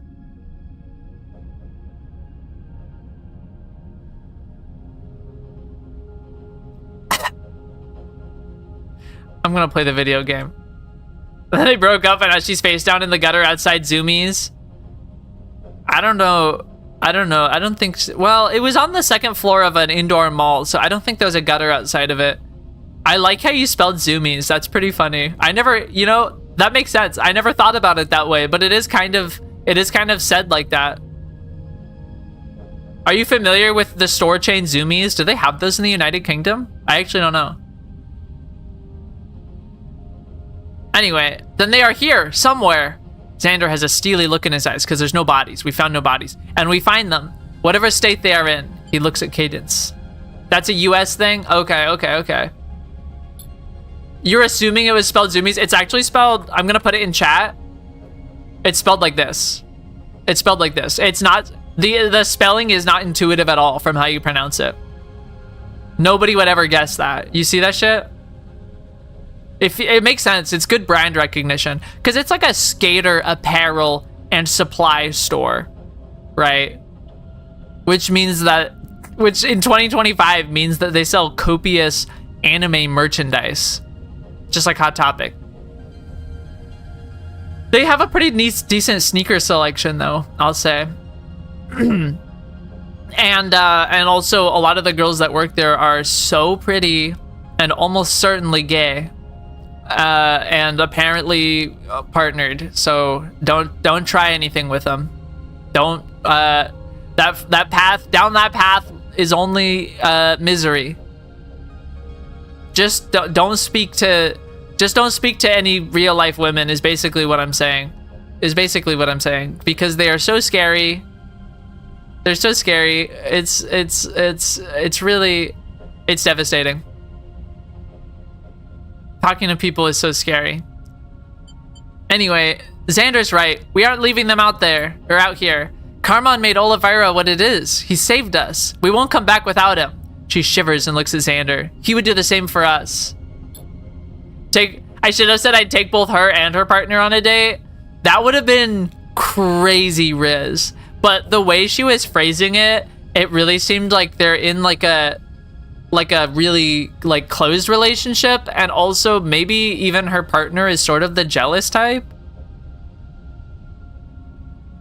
she said like even if we're friends, if our friendship was sort of based on you finding me attractive, my partner wouldn't like that. And I was like, in my head, I was like, what the fuck? I mean, doesn't everyone find at least most of their friends at least kind of attractive? I mean, I feel like that's like a large, I mean, right? That's fine with that being the basis of a relationship. Of a friendship, I mean, I don't know, but I don't know. She said that and it like kind of flabbergasted me. I was like, whoa, that's like, I don't even know what you're getting on about. So I'm just gonna dip. You'll stick to boys? Yeah. Honestly, that's what I'm thinking too. That's what I'm thinking. I don't know. Girls never works out for me. Every girl I've ever dated has not worked out for me. You know, going off of how I am single currently. It's hard out there. It's hard out there for a girl that just wants to it's hard out there for a girl that likes VTubers a lot and also likes girls a lot. Because all of us girl VTuber fans are fucking crazy, but everyone else is like, I mean, I can't date a normie. It's not happening. Polish my Subaru, not a euphemism. That would be cool. My Subaru totally needs like a fresh coat of paint. It totally needs to be resprayed. Can confirm, am insane. Absolutely. I'm insane too. I need someone that like also likes VTubers, but also isn't like totally insane and maybe like is financially and emotionally stable, right? And also like is funny. They have to be funny. That's sort of like the number one. So they gotta be funny. If they can't make me laugh, it's literally never going to work. It's just, right? It's just impossible. If they can't make me laugh, it's never going to work. And if I can't make them laugh, it's super, super, super not going to work. Because I think I'm a pretty funny person. And so if they don't understand my humor, it's like, it's just not gonna happen. You know? There's just no long-term viability. My last girlfriend, I made her laugh so hard, she had an asthma attack and almost died. That's how funny I am. So like, I need someone that finds me funny like that.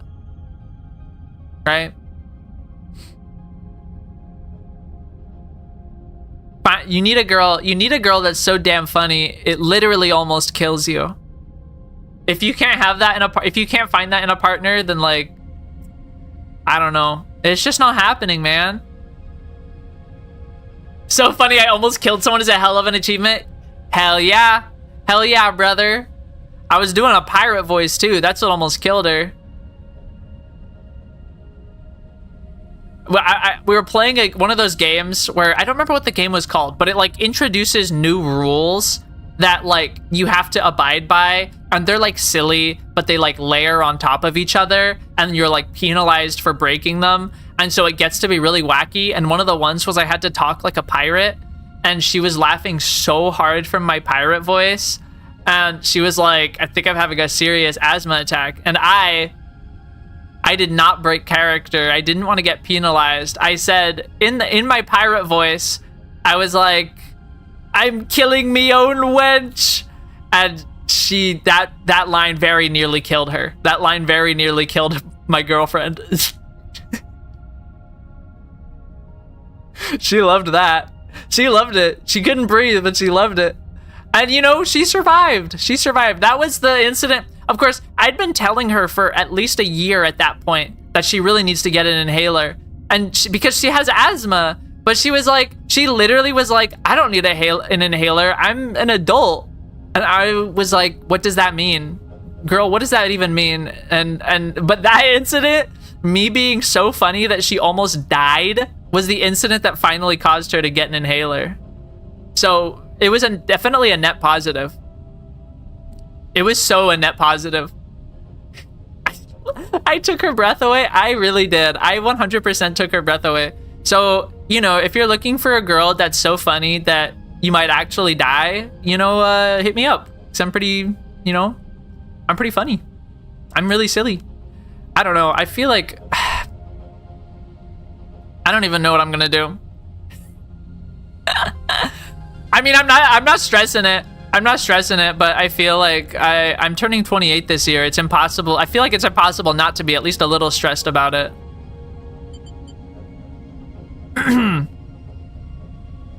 Seraphin begins, based on the damage to the ship. They're almost certainly dead. We get it. Xander cuts him off. But there are debris trails leading away from the ship. I've seen them. Oh, thank you, Nightbot. Thank you. Yeah, guys, check out the Discord if you're not on the Discord, and also my Twitter, but I don't tweet very much, so don't feel too bad about it. I just don't have an urge. I tweet when I go live, but I don't have a big urge to tweet in general. Usually I just DM people about my funny musings. I should probably tweet them, but I don't know. I'm just not a poster. I'm not much of a poster. There are, Seraphin holds his hands out in a calming manner, but those could be from secondary explosions or depressurization. We picked the wrong trail and it could lead us in circles, cycle after cycle. Everyone loves to post on X the Everything app. Yeah, we love X the Everything app. I love to zeet on X the Everything app. And re-zeet. I'm pronouncing the X like a Z. I love zeeting. I'm just not a poster, and I'm not gonna apologize. I'm not like a natural poster type, and I'm not going to apologize for being normal. Then we better pick the right one. Cadence has Xander's steely look now too. She stares directly at Seraphin, challenging him to answer back. He crumples in the face of this beautiful redheaded woman. Then that's what we'll do. He looks at you with resignation. Whatever happened here, you won't be leaving until you see its end. Whoa, here we go. Bunch of shit. Well, I got some dice. Let's just, let's start at this one. Wow. Hold on. Endure interface. Are they all Endure interface? They are. You know what? I think I've decided. I'm gonna put my plus on interface. Oh wait, I can't change it. I keep forgetting that you can't change it. Sorry. When we get back, I'll put it on interface. If assuming I remember. Assuming I remember. Let's actually let's put the on risky because I like that it's risky.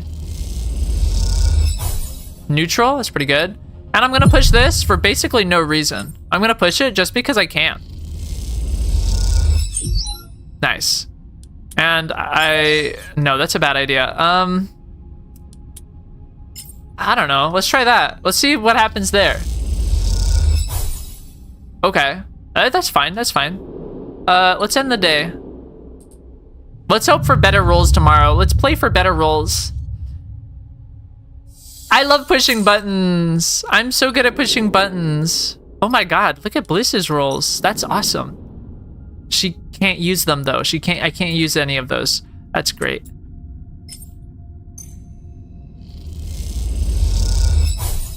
Okay, well let's push this up to 5 and then hope for a positive outcome. That's annoying.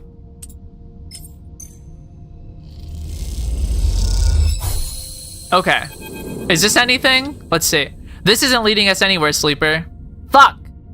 Bliss's voice comes over the comms. I'm sorry, but we have to call it.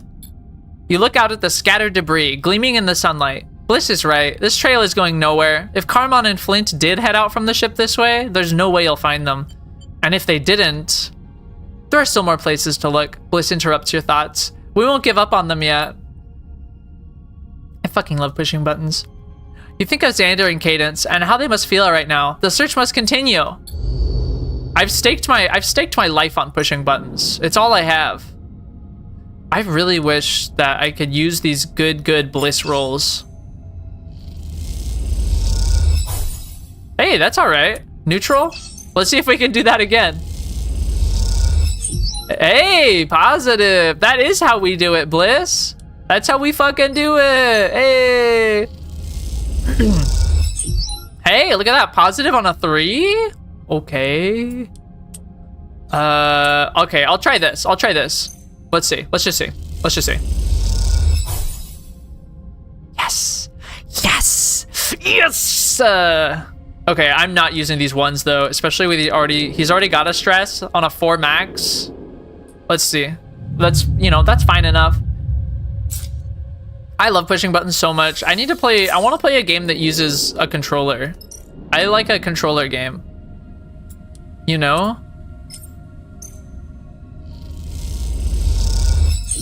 Hey, is this one anything? The trail is dead, Sleeper, Seraphine sighs over the comms. It's going nowhere. You have to agree. Picking through the debris has been nothing but an exercise in futility. And now, coming to a dead end, you aren't even sure if there's anything to find out here at all. Loop back to one of the other trails, Sleeper, Seraphine pauses. We're going to keep going. What else can you do? You just hope, for Xander and Cadence's sake, you find something soon.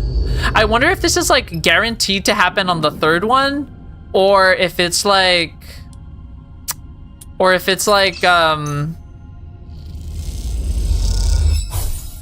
pretty good. Or if it doesn't happen at all, or if it's always this downmost one. You know, whenever there's something like this, shit's always got me wondering. Let's hope this is a positive or neutral. Sweet. Wow. Dare I? I'll do it. You miss 100% of the shots you don't take. Okay, that's fine, that's fine. We're doing it, we're getting there. Shit. Well, not risking that again. I'm kind of running low on supplies though. I'm not liking it. No! That's terrible. That's really bad. That's nasty. Let me see if I can't get the stress down a little. Okay. That's good. That's fine. I'll put the 6 in here. I needn't risk my crewmates' well-beings. Oh shit. Okay, is this actually okay, but is this bottom one like actually the one? Like what do we like what's happening here? Is this actually the one? Or is this like you just has to be the third one? Fuck me. Are you kidding?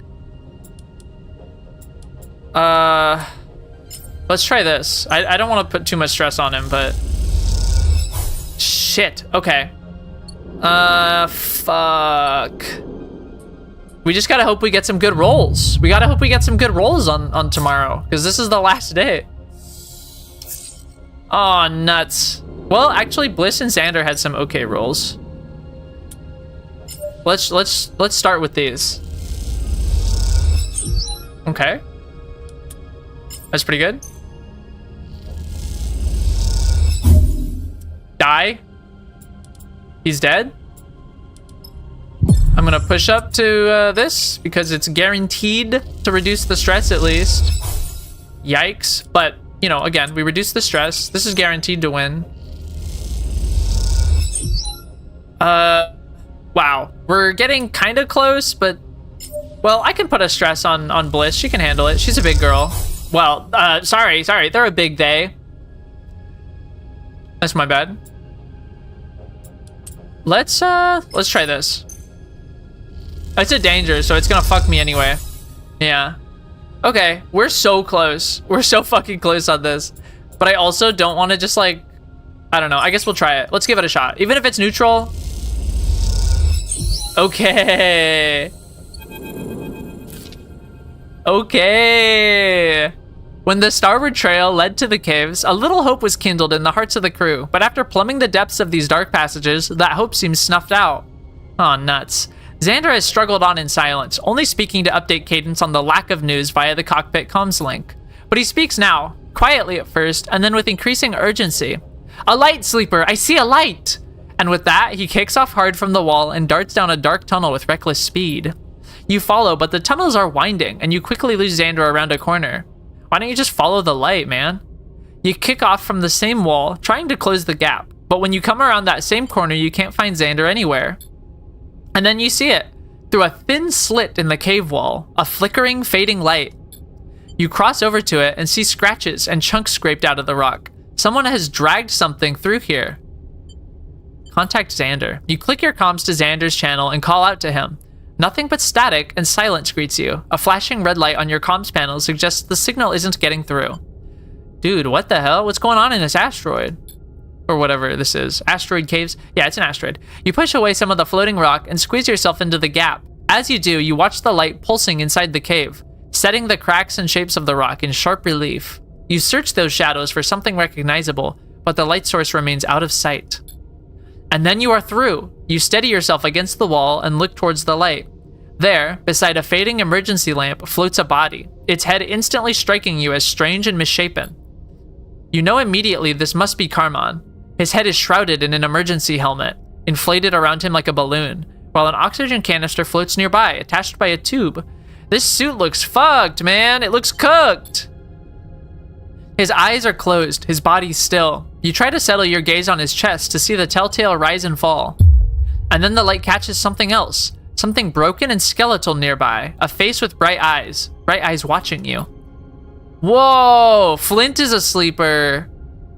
Okay. He's looking cooked, but, you know, he's a robot. They can take it. I say they. We can take it, rather. We can take a beating. He does look really cooked, though. A sleeper. Another sleeper. They watch you with lit irises, ones just like yours. Their torn face reveals no emotion. They pose crouched, coiled even, like a spring ready to strike. You are both frozen, unsure, afraid. Nothing moves. Your eyes trace the damage to their suit, to their body. They look broken, worn down, and you wonder if this is how you look to others. If they flinch when they see you, as you feel the need to now. Carmon! Xander's panicked voice cuts through the silence. He rushes forward to the floating body, and as he does, the other sleeper pulls away from the wall, like a statue coming to life. For a moment, you go to intervene, to save Xander from the skeletal figure, but the sleeper falls on Xander to embrace him, and Xander returns the hug. You float, stunned, watching as Xander begins to carry Carmen's body from the cave with Flint, the sleeper, guiding him. Cool. Another sleeper, let's go! The only other sleeper you meet in Citizen Sleeper 1 is, I mean, you don't even meet them, you like find their corpse. And it's terrible. Carmen is stable. Cadence comes from the room that has become a makeshift medbay. She looks between you and Seraphin. Thanks to you. And Flint? Cadence pauses, choosing her answer carefully. Flint is in there with Carmon. They seem to be functional. She looks away. If that's what you mean? We should head back to Oliveira. Seraphin cuts in. He places a hand on your shoulder and steers you away towards the cockpit. Once you are out of earshot, Seraphin turns to you. Did you know Flint was a sleeper? No. Seraphin nods. He pauses. I don't want to be suspicious. I was just surprised, that's all. Seraphin glances back towards the medbay. They look different. What do you mean? I don't know, he sighs. Just something I wish they'd mentioned. I'll go get her started up. He pats you on the shoulder and heads to the cockpit. Let's just keep an eye on them, okay? Interesting. Is my friend secretly racist? He leaves you floating in the corridor, unsure what to think. Flint is the first sleeper you have met since you escaped the program, and at this point, those memories are little more than fragments and fiction. Hey, what happens to when, you know how they like put the person in cryostasis when they clone their mind to become a sleeper? What happens if the sleeper escapes? What happens to the person? Are they just like locked in debt forever? Do they make another one? Like what gives? Are you just condemning the person to death if you escape? I mean, I don't think that's like the worst thing ever, necessarily, right? I mean, you gotta look out for number one, right?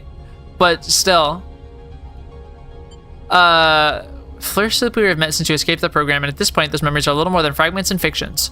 Yeah, as the rumble of the drive runs through the ship, you can't help but feel a little concerned for what this might mean. Yeah, let's get the frick out of here, man. I think we're good. All my friends are cooked stress-wise. Here we go. Oh, these are decent rolls. I hope I am actually able to use them.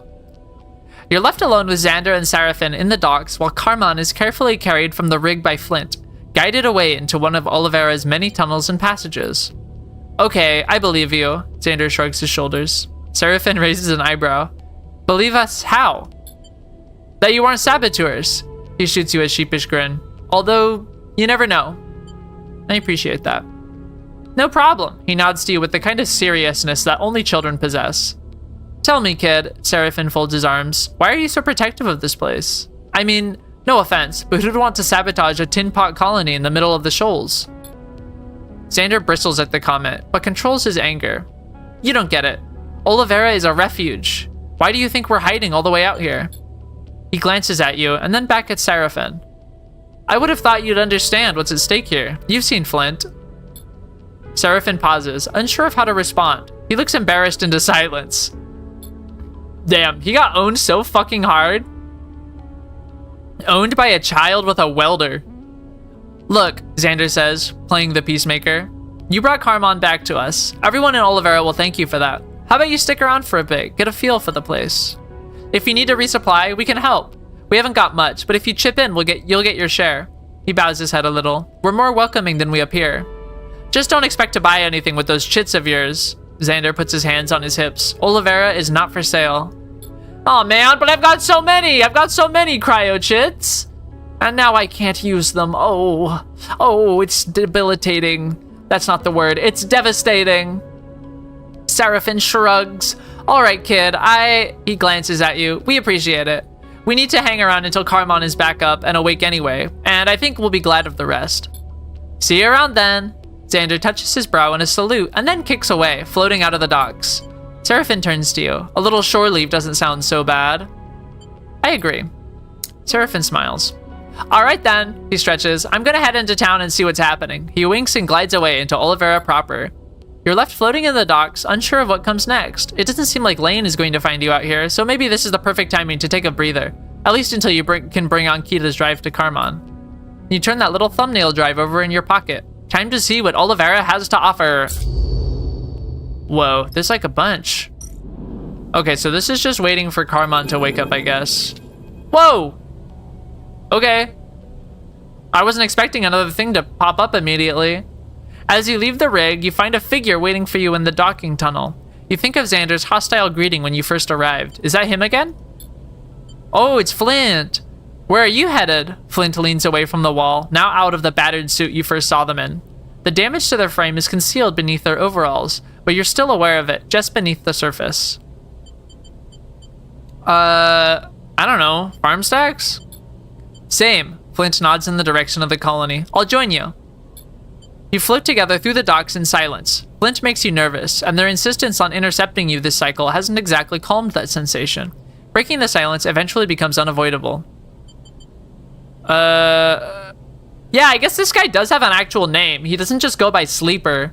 My stupid ass just goes by Sleeper. Why don't I have a name? I mean, I understand that maybe Lane would have been intent on calling me Sleeper, but like nothing between, between Seraphin and I, a secret name between buddies, no nicknames or anything.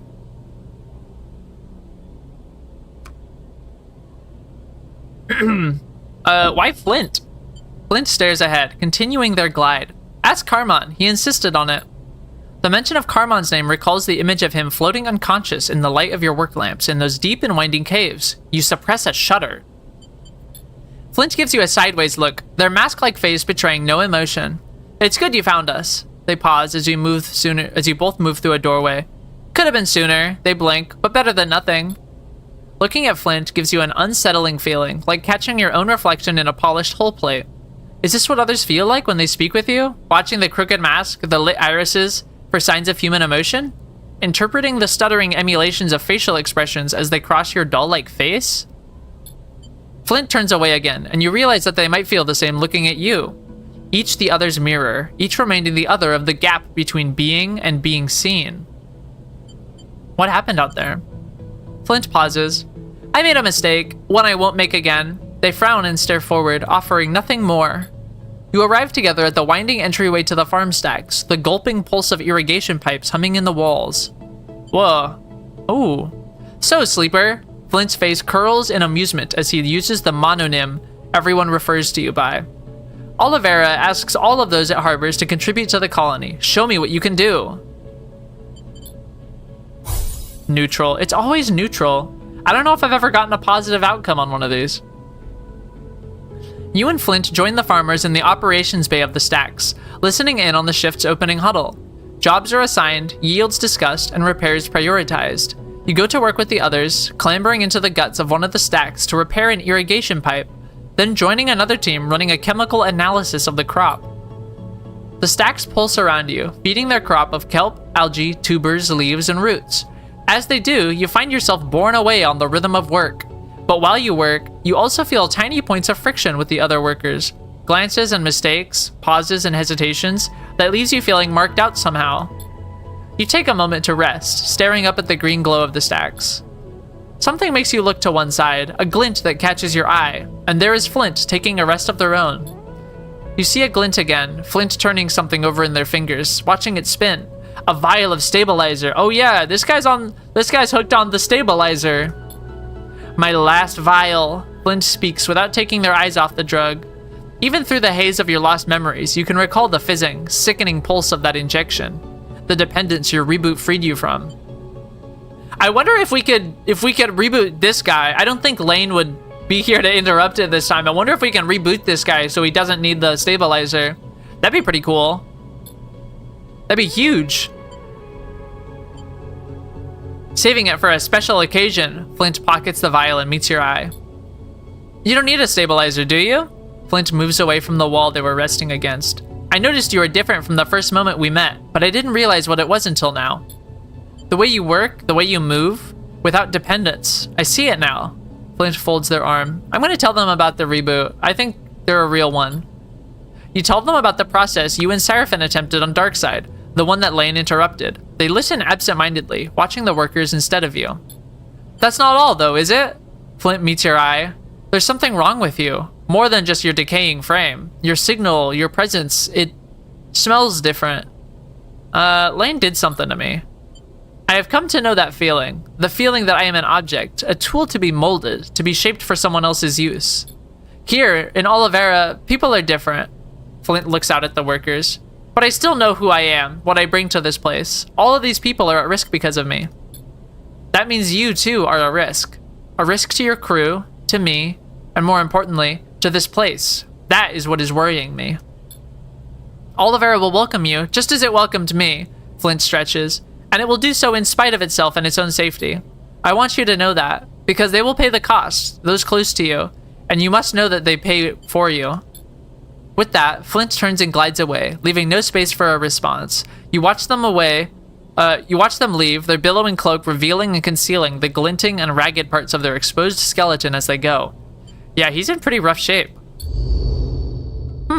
Okay. What's in here? Fuel extraction. Okay. And in here? Canteen visit. And here? Supply gathering. I probably need to do that. And component hunt. Okay. I can do that. And I've got the ++ on that. Let's see. So this is Intuit. Intuit. And this one was, what was this one? Interface. Okay. Canteen visit. That's so sad that it's engaged since I really don't have access to this stat. It is safe though, so I'll just like put my 1 and 2 in there. Negative outcome plus energy. See, that's what I'm talking about. That's what I'm fucking talking about, baby. I still get my energy no matter what. I'm tossing the 4 in here because it becomes 6. Scrap component. I still don't really need scrap components because I have so many rare components, so maybe that was wasteful. I guess let's pop these in here. I do need the supplies.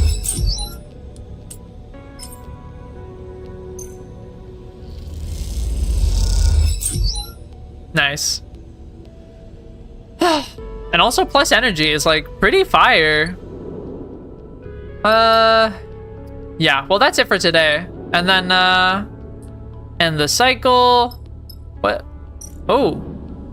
My mushroom zone. I forgot that it's this. Okay. And then there's also feed the cat, feed the stray. I don't know when that's gonna come in. There isn't like a timer for the, there isn't a clock for feeding the cat. So I don't know if that's just gonna like happen at some point. I don't know. The sound of raised voices echoes through the tunnel. Following them, you find yourself at the entrance to the clinic where Flint and Xander are locked in a bitter argument. I won't take you out there, Flint. Xander's pleading with the sleeper. Look what happened to Carmon. They'll kill you. What happened to Carmon is exactly why I have to go. They will find me here, and when that happens, the whole colony can hear you two. Seraphin comes out of the clinic with Cadence. You trying to wake up Carmon? You see Seraphin clock you. He's clocking me? Standing in the passageway. Your eyes meet and Seraphin looks away. Neither of you have seen each other since you brought Carmon back to Oliveira. I'm trying to make sure what happened to Carmon doesn't happen to anyone else. Flint folds their arms. I'm the reason he is like he is, and that means it's on me to fix it. What are you talking about? Hey, what are you guys talking about? You catch Flint off guard. They hadn't seen you waiting in the passageway. SNRP came for me. That's what happened out in the debris field. They look down. You know what that means. Yeah, SNRP makes the sleepers. SNRP, the company that created you. The company you escaped. The idea of them bearing down on this place sets your nerves on edge. You have long since slipped their grasp. Lane disabled your tracker in exchange for your unwavering service, a gift that became a trap. But Flint is still on the run, and if SNRP attacked Carmon's ship, they can't be far away. You look at Flint and see the fear in their eyes. Your tracker is still active. Oliveira is shrouded. Flint looks towards the center of the colony. Carmon managed to get hold of a signal shroud and set it up here. He wanted to keep everyone safe. There's no way SNRP can track me here. Am I missing something? Seraphin interrupts. If they can't find you here, what's the problem? Well, I guess the problem is that he wasn't here. He was in fucking space. It's not just about the tracker. That hunter found me in the debris field. They know I escaped. It's only a matter of time before their search brings them here. Silence falls on the group as the inevitability of the problem sets in. Xander looks distraught. You can't, Flint, Xander says in a quiet voice. They'll kill you. Seraphin glances at you and Flint in turn, and you see his mind working on a solution. He looks away, frowning. I'm sorry, Xander. This is how it is. Flint looks dejected. Can we disable his tracker? Can we disable his tracker and reboot him? I mean, is that on the table at all? That would be really cool. Can we get the equipment together for that? Do we have the technical know-how? I mean, I feel like between me and Seraphin and Bliss, like maybe, right? And like anyone else that's on the station that knows how to do that kind of shit? I don't know, hardware, software? Unless we get them first, Seraphin smiles an impish smile. Seraphin, what are you thinking? Cadence speaks up for the first time. We know there's a hunter out there scouring the shoals, and we know they are looking for you, Flint. Seraphin shrugs. That means we have the upper hand. We don't need to bring them here. We can bring them anywhere we want. Bring them here, we can bring them anywhere we want. Seraphin looks around at the group. So we get set, we prepare a little surprise, and then we wait. Flint is already shaking their head. The hunter could arrive here at any moment. We don't have time for this. If I had a ship, I would have left already. Then we move you now. We take you somewhere we can prepare, and we work hard and fast to get an ambush set. When the hunter comes, Seraphin grins, we spring the trap. What kind of trap? That we still have to figure out. I think the trap should involve firearms. I think it should involve guns and a willingness to kill. Seraphin admits. But you have to admit, it beats going out to die without a plan. He shoots Flint a look. And hey, if we fail, the outcome will be the same anyway. Flint doesn't respond immediately. You can see them thinking it through, considering their options. I'm coming. Xander has a determined look on his face. We're doing this, and I'm coming. Nobody say anything. Look, kid, I appreciate your enthusiasm, but this is the real thing. A bounty hunter is not going to... Stop patronizing me, Xander cuts him off. I know the shoals. You need me out there. The conversation suddenly devolves into many small arguments. The location, who should go, how to approach the ambush. The noise grows. The old Solheim manufactory. Cadence's voice rises clear and precise through the noise. That's where you do it. It's on a rock, far enough from here, and it's a real labyrinth. You can lead the hunter there and get them lost inside. Cadence's eyes are bright and determined. The place is full of old machines, ordnance. We've been afraid to scavenge any of it, it's so unstable. You notice Seraphin watching Cadence speak, clearly impressed by this sudden shift towards decisive action. That's true, I do love when a woman makes a decision. It's so hard to come by these days, you know? A woman that'll make a decision. Myself included, I'm not very good at making decisions. We could bring the whole place down on their head. Xander picks up Cadence's thread. I know the manufactory. It's a good idea. You look between those gathered. Seraphin, stubborn and protective. Cadence's sharp eyes. Xander's relentless desire to get involved. And Flint, a sleeper like you. A sleeper in need of an escape. Carmen was building something here. A shrouded haven. A place that needs protecting. He may be unconscious behind those doors, floating amongst the wires and tubes of the clinic, but something of him is here, in this group, making a plan of resistance. Flint's eyes meet yours, and you know what has to be done. The rig will leave Oliveira this cycle. You have a hunter to trap. New contract on map. New drive available, eh? That's a minor one. Wait for Carmen to recover. Okay, I'll toggle the tracking on this one. Okay, so I am not allowed to end the cycle. We're in it. We're in it now. So I am going to get some supply. Very nice. And well, let's go for a little bit of fuel. Oh, you know what? Let's well, I was gonna put that point in interface. Let's put that point in interface. Nice. And then let's get some fuel. And maybe energy, I don't know. No, just fuel. That's fine. What if I feed the cat? Oh, shit, I totally forgot about this. Let's harvest some fucking mushrooms, man. Fungus farmer. I love fungus farming. Okay, that's pretty good.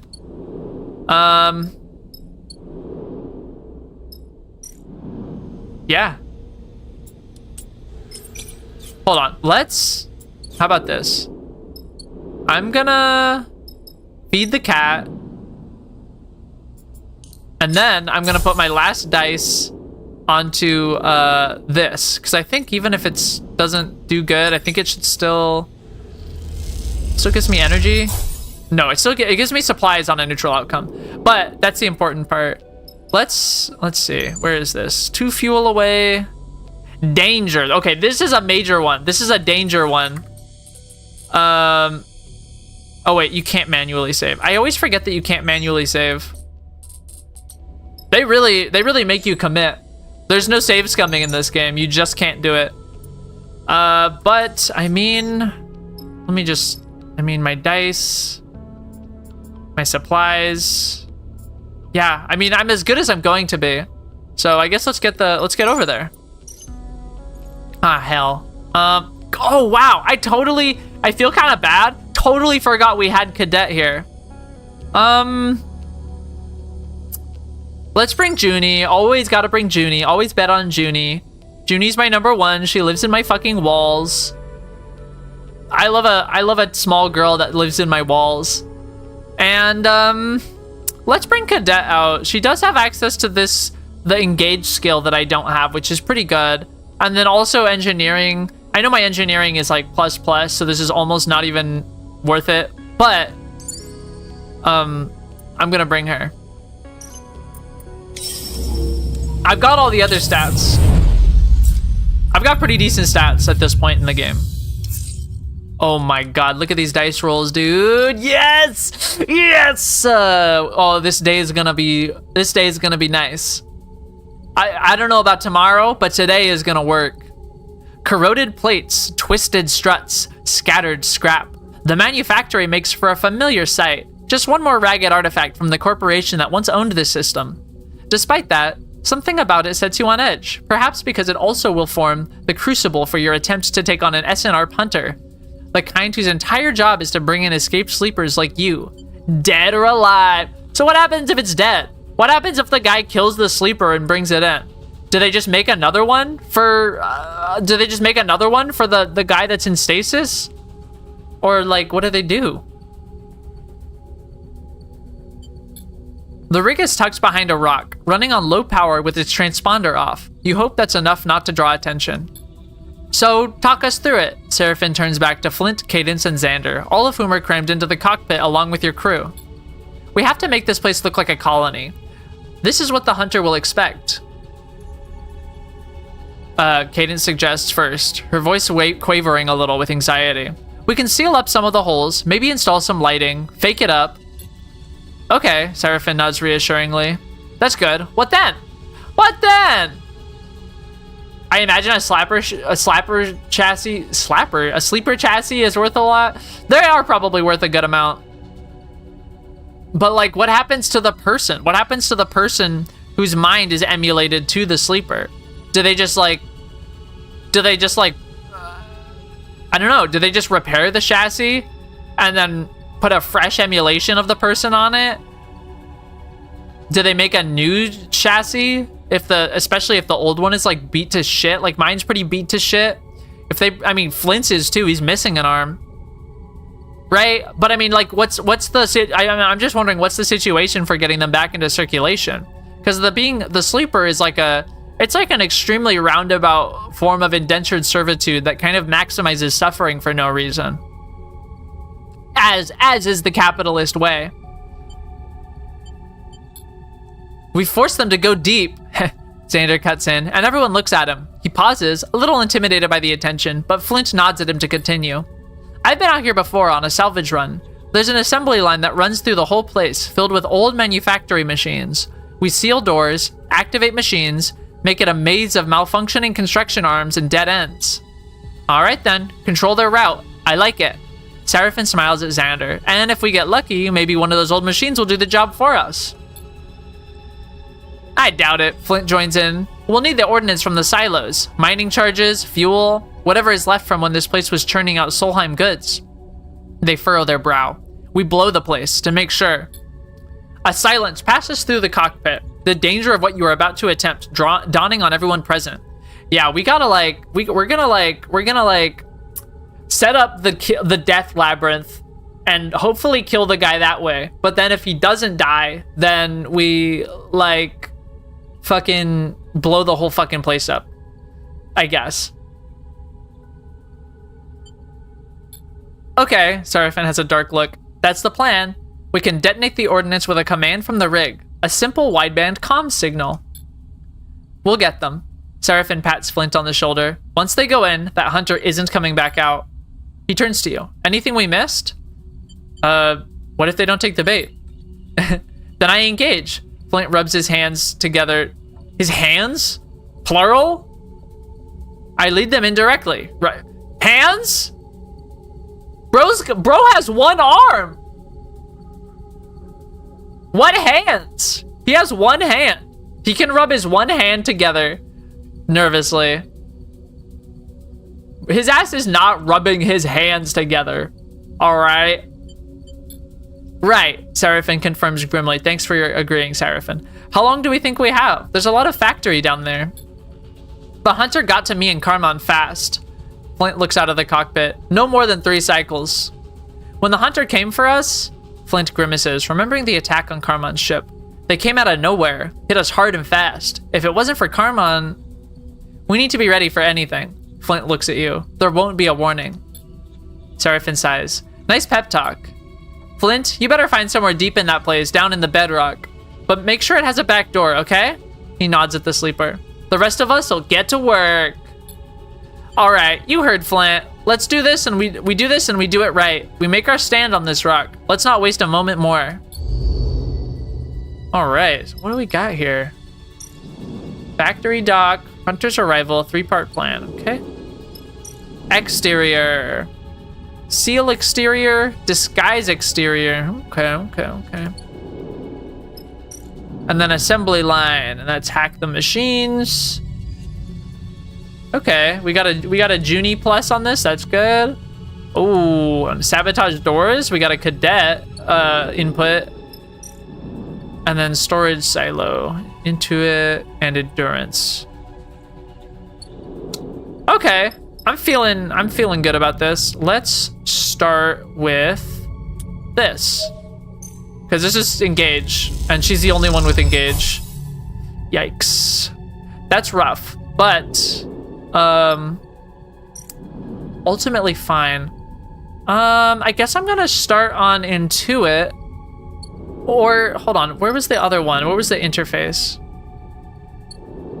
Was it here? Yeah, here it is, interface. Let's just put this on here. Let's just try this one. Perfect. And now, like, basically all of these are danger, so I'm not fucking with them in the slightest. I'm just gonna work on the interior, or the exterior, I guess. Man, this is kind of a lot, though.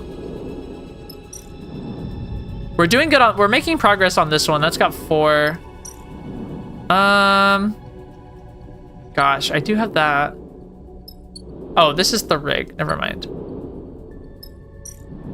Okay, I guess I'll just, okay, well, okay, endure, I don't have a plus on, and neither of these guys can do endure, so maybe I should put my 6s on here. I think that might be where it's most valuable.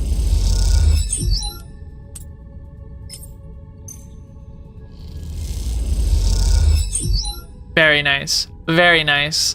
And then what I'm gonna do is I'm gonna, oops, I meant to hit a different button. I meant to hit push. I'm gonna push this up to a 5, because that'll be a 6. Very nice. And then the 4 will, this is only risky, so I think this is a good use of a 4. Up to 5, but yeah, even on neutral, it's still pretty good. So that's gonna be it for the first cycle. No engineering checks. You know, it's kind of sad how few engineering checks there are compared to like interfacing or Intuit. Oh my god, more good rolls. Oh, this is excellent. This is really, really good. Oh, this is perfect. This is excellent. You go, girl.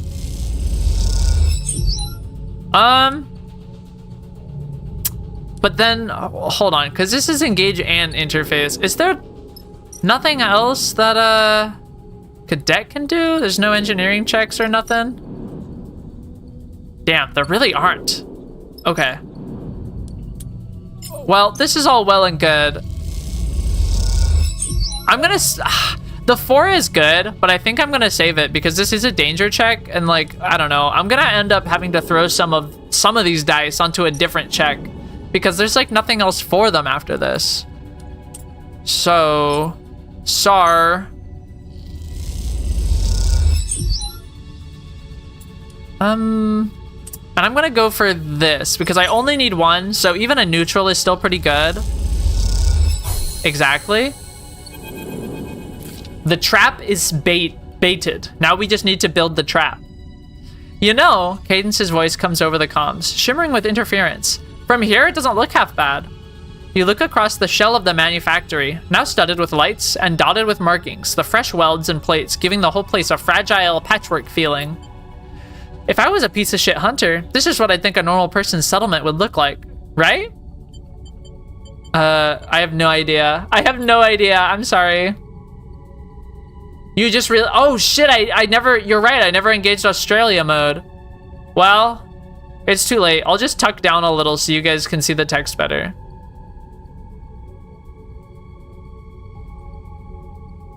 I'll just hunker down a little, but I don't feel like engaging Australia mode. Sorry, guys. Sorry, Australia truthers. Cadence goes quiet for a moment, her attempt at humor only serving to remind you both of the desperate circumstances.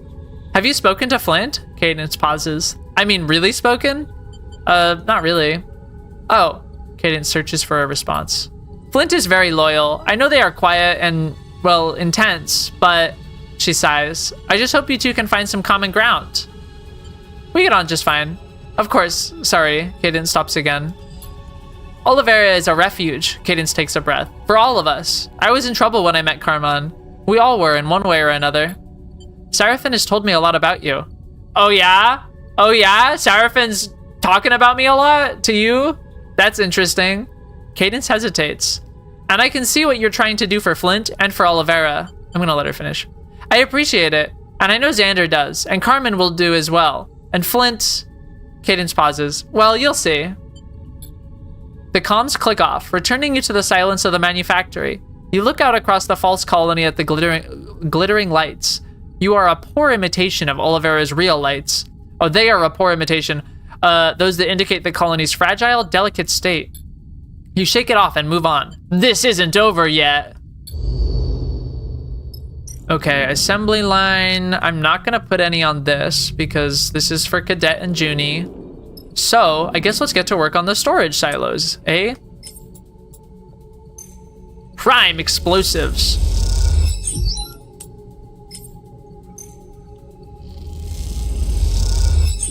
Nice. And I'm gonna push this up for just because I want to, I guess. Why not, right? Okay, so this is half done. This is very nearly done. I think this'll, I mean, barring some truly ass rolls, I think we're gonna finish this up tomorrow.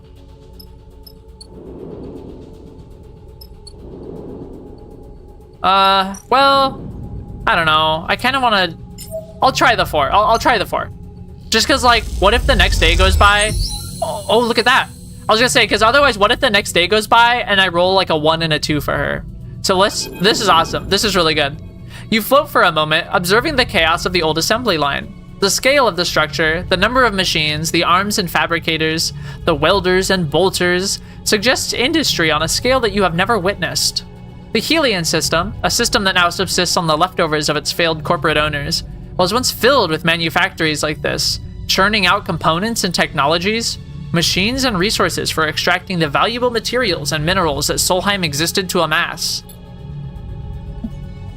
If someone was able to build one of these places, put it back into operation, imagine what could be fed into the belt, what changes could come for its people. And instead, we're just gonna blow it the fuck up. Yet, no one will undertake such a task because this place is haunted by the specter of Solheim, an entity that every being in this system can trace their origins back to. An entity that turned the entire system into a manufactory, a machine for accumulation, and that did not distinguish between human and machines as it did. You look at the broken machines, worn down and rusted, crippled and bent. Some of them have been put back into use this past cycle as part of your plan, and those jerk or turn randomly, blindly groping for components that will never be fed to them. None of them are sentient machines like you, so they cannot feel or think. And yet, you cannot decide if for them to persist is a kind of cruelty that radiates from the system that created them, or the indication of a new life, one that grants them new function, new meaning, and the possibility of finding something more. Not finding, I don't know, I conjure that word from the ether. The possibility of something more. Creepy, right? Xander floats beside you, his voice hissing through the close-range comms. Maybe the hunter will get spooked by those twitching arms. He imitates the scattered movements of the factory machines. More sad than creepy. Xander shrugs, if you say so. So, gives you a look. How come this hunter isn't chasing you? My tracker's deactivated. Huh? Xander shoots you a look. Lucky you, who did that? My captor. Goes quiet. I see. I can't deactivate Flint's. Sure, Xander looks down. But you know, maybe once we're done here, he meets your eye. They need your help. Xander looks out at the assembly line and sighs. I like Flint. I'm happy to do this for them. He turns back to you, and I want to like you too. So don't mess this up, alright? Xander gives you a hard look. Don't let Flint down. Xander kicks off and glides towards the exit without waiting for a response. You watch him for a moment before turning away. There's still so much to do. Don't worry, we got this. Don't worry about it. We got this. We're cooking. These are decent rolls, actually. Oh my god, look at this shit. Look at this shit from Cadet and Junie. I can't even utilize this, like, at all. And I'm not going to because it's way too dangerous.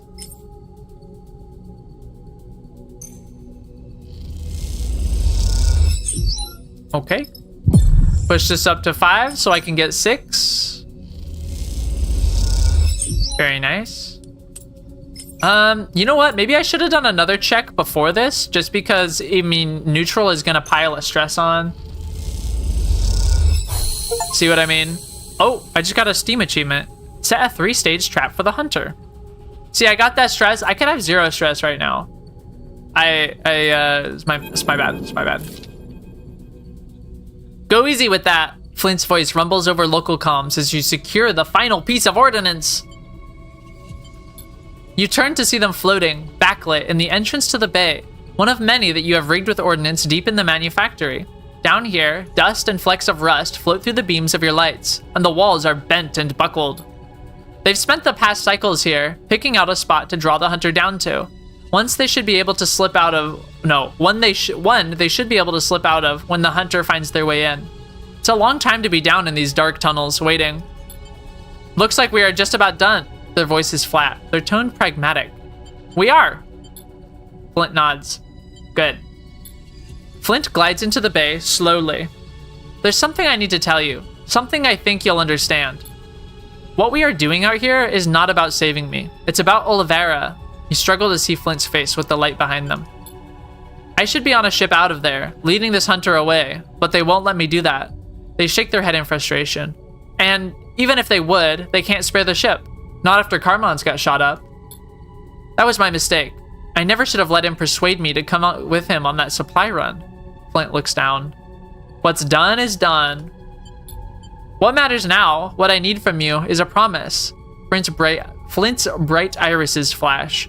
That you'll bring this place down with me in it, if it means stopping the hunter. I promise. He nods. I knew you'd understand. You know as well as I that those who get close to us are at risk. That we, as sleepers, have to recognize what we open the door to. Carmon is my fault. I won't be Oliveira's downfall, too. With that, they turn and leave you in the dark.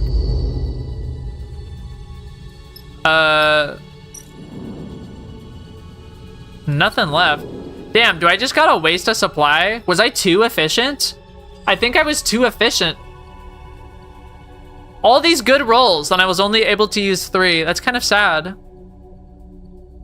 But, I mean, whatever, it's fine. Oh, wait, unless? Dude, mushroom time? Fungus farmer? Nice. Oh, wait, actually, hold on a second. What's status is? Oh no, they can't help with this. Unfortunately. Maybe as much as I like Cadet, maybe I should have brought Eugene. He'd be able to put some extra rolls on Isolate Bay. Shoot. Okay, end the cycle. Let's hope this goes fast. Relatively fast. Okay. Wake up, sleeper! Seraphin is in the bunks. We've got incoming. You shake off the haze of forgotten dreams and get up. In moments, you are in the cockpit. Xander, Cadence, and Seraphin all gathered around the console. On it, the local view shows nothing, not a single ship signal, and few objects beyond a scattering of debris. It was right here, I swear it! Seraphin jabs at the screen. A ship, small, but definitely a ship. Well, realistically, they're probably employing some manner of cloaking equipment. Cause, I mean, they're an SNR punter. They certainly know they gotta know how to cloak themselves. Give the man a run at some point. Yeah, let's give him a run. I gotta bring him out. I'll bring him out next contract. He needs some exercise. Seraphin, Cadence sighs. We've all been up a while. Get some rest. I know what I saw. He catches her eye. You look at the screen, its gridded view showing the scattered signature of debris, like schools of fish drifting in a soft current. The manufactory is a noisy blob at the center of the circle, one that dissolves into the background at its edges. Nothing. Okay, but we're not looking out a window, right? We're looking at, like, a scanner screen. Like, that's gotta be not very hard to hide from. And then there it is. A flicker, a flash, a spark of movement and light among one of the debris clouds. It flares and then is gone again. You look up and Seraphin meets your eye. He reads your expression immediately. Seraphin slams a hand down on the console, opening up the comms channel. Look alive, Flint. They're coming in. Go deep and be ready to run. He pulls his hand off the switch. We better hope they heard that. When you see it through the cockpit glass, the flare of an engine, faint and masked, but driving a squat, dark ship out of the debris. The Hunter. It's the killer that Wendy Williams is always worried about. The ship seems to idle a little near the manufactory's asteroid, drifting past the dressed-up shell of the old factory. Time to see if our fake colony is convincing enough. Cadence nervously clasps her hands together. Will they buy it? They better. Seraphin looks concerned, because if they think this place looks abandoned, the hunter might just strafe the whole facility. Seraphin swallows hard. We need them to dock, to come inside. We need them to come inside!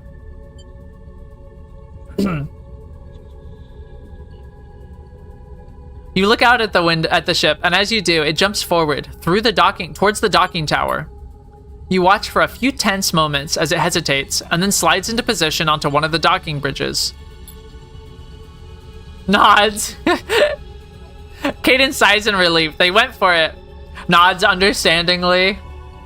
Seraphin pats you on the shoulder. Good job. The rat is in the maze. We can track them now. He exhales. At least that's the theory. I hooked up some basic monitoring devices in the assembly line. Xander calls over from another console. A few shitty cameras repurposed from the factory monitoring systems. Not much, but hopefully enough to tell where they are at. Cadence, Seraphin, and you crowd around the screen. Xander flicks between noisy, black and white images and feeds of static. You squint into the fizzing dark, trying to pick out any detail. Then, suddenly, you see them. Whoa. Oh, this guy's also a sleeper. Look at that. A shadow drifting beneath a flickering light. Dark clad in military gear, a long gun held ready at their shoulder, deathly pale skin, and in their eyes, gleaming through the faceplate, glowing irises. So how do they get people on this job? How do they even get people on this job? Because this is a sleeper. So this is another motherfucker that's been forced into basically indentured servitude to go in cryostasis while a copy of them goes around and doing this? We Blade Runner now? That's true. Blade Runner assuming gosh, Harrison Ford's character is a replicant, but that's never been proven. Interesting. I mean, are these like military operatives that get into debt with SNR or something? I mean, do these people maybe they willingly undergo it because they pay really well? It's probably like, let us put you under for a couple years and we'll have a clone of you run around and kill sleepers and we'll pay you very handsomely. You know, it's like being severed or something. Like in Severance. You guys watch Severance? Who knows? Maybe they straight up just like contact military operatives and are like, hey, if you sell us, you know, if you let us take an emulation of your mind, we'll just pay you off. Maybe it's not even a job. Maybe they just fucking, you know, they just pay them once. They give them like 1 million credits or whatever to just take a scan of their mind. And then they have like 20 hunters running off the same scan. I don't know. No spoilers? Don't worry, I won't spoil anything. Season 2 is too new to talk about. Season 1 is awesome. I love Season 1. But don't worry, I am caught up on Season 2, but I won't spoil it. Oh, it's so good. That's all I'll say. Who the hell is that? Seraphin pulls back from the screen. They look like a sleeper. Xander finishes Seraphin's sentence. The figure disappears outside the margins of the frame, and Xander flicks through the feeds. Where did they go? Praise Kier. So true. I love Kier. You drift back from the screen, trying to think straight. The hunter is a sleeper, or something else. You replay the image of the figure in your mind, but it has already shifted in your memory. It is your face staring back. It is Flint's. It is the sleeper's mask of death. Sleeper, Seraphin grabs you by both shoulders and looks you in the eye. We need to focus. We should get down there. Xander's eyes are wide. This changes things. Honestly, this really doesn't change anything. It really doesn't change anything. I do not think we are gonna be able to radicalize this guy to our cause just because he happens to be a sleeper. Seraphin nods. We wait for Flint's signal. We hold here. There's just no way we radicalize this guy. I don't even have the engaged skill. The ordinance is in place. Seraphin looks at you for reassurance. The moment we get the signal, we blow it. You think of the mining charges rigged in daisy chains, the fuel barrels lashed to detonators, the command code ready to transmit from the rig. Yeah, you cannot talk Jutsu into your way into having the hunter join the crew. I may be good at talking people into joining my crew, but this guy is an SN-ARP hunter. He's not. It's not happening. There's no way it happens. Sees the determination in your eyes. We hold. So you wait. Cadence's eyes on the manufactory below. That's just the sentence. Xander tapping at the glass. Seraphim perched by the console, listening for the signal. Then you hear it, the hiss of an open comms channel. You look to Seraphim, and he hears it too. A static haze that fills the cockpit. You all go still. Seraphim nods towards an indicator on the console. It's Flint's channel. A click, a scrape, then silence. Seraphim frowns, tapping at the controls. What? He scrolls. Flint's transceiver is gone. It's dead. Panic hits the cockpit, Xander gliding over to the console. Cadence going pale. Sleeper. Seraphim turns and looks back over his shoulder towards you. We need to go in. I don't know if that's true. I'll be honest, I don't know if that's true. Go. Cadence looks between you, Seraphim, and Xander with a steely expression. I'll stay here. She glances nervously at the console. Give me the signal and I'll send the detonation signal. She swallows hard. If it works. Yeah, we in fact do not have to go in. We like really don't have to go in. I know this is rough, but like I promised Flint that I'd blow the motherfucker. So I think we should just blow the motherfucker. You rush down to the airlock and suit up with the others, and then you are out, descending through the rock-strewn void in tense silence. You enter the manufactory through a gap in the frame, passing through layers of twisted facility into the deep parts where you know Flint waits in the dark. You say nothing to each other, afraid the comms will be intercepted. You lead Xander and Seraphim on, seeking the deep bays under the silos, where you began setting up the ordnance. Though unfinished, perhaps there is enough down here for this to work. If not... Seraphim's hand falls on your shoulder, pulling you back. You go to speak, and then you see it. A torch beam lancing through the dark. The hunter, as you saw them on the grainy footage of Xander's cameras, but real now, just below, a long gun held steady at their shoulder, pushing through the dark and broken layers of the facility, seeking Flint. Seraphim, Xander, and you exchange wide-eyed glances in silence. The hunter passes below, disappearing into a dark passage. You wait together, the moment stretching out, then descend down into that same passage. The silence is absolute. This is like a really fucking bad idea. This is a really bad idea that we're doing. This is like not good. We should not be doing this.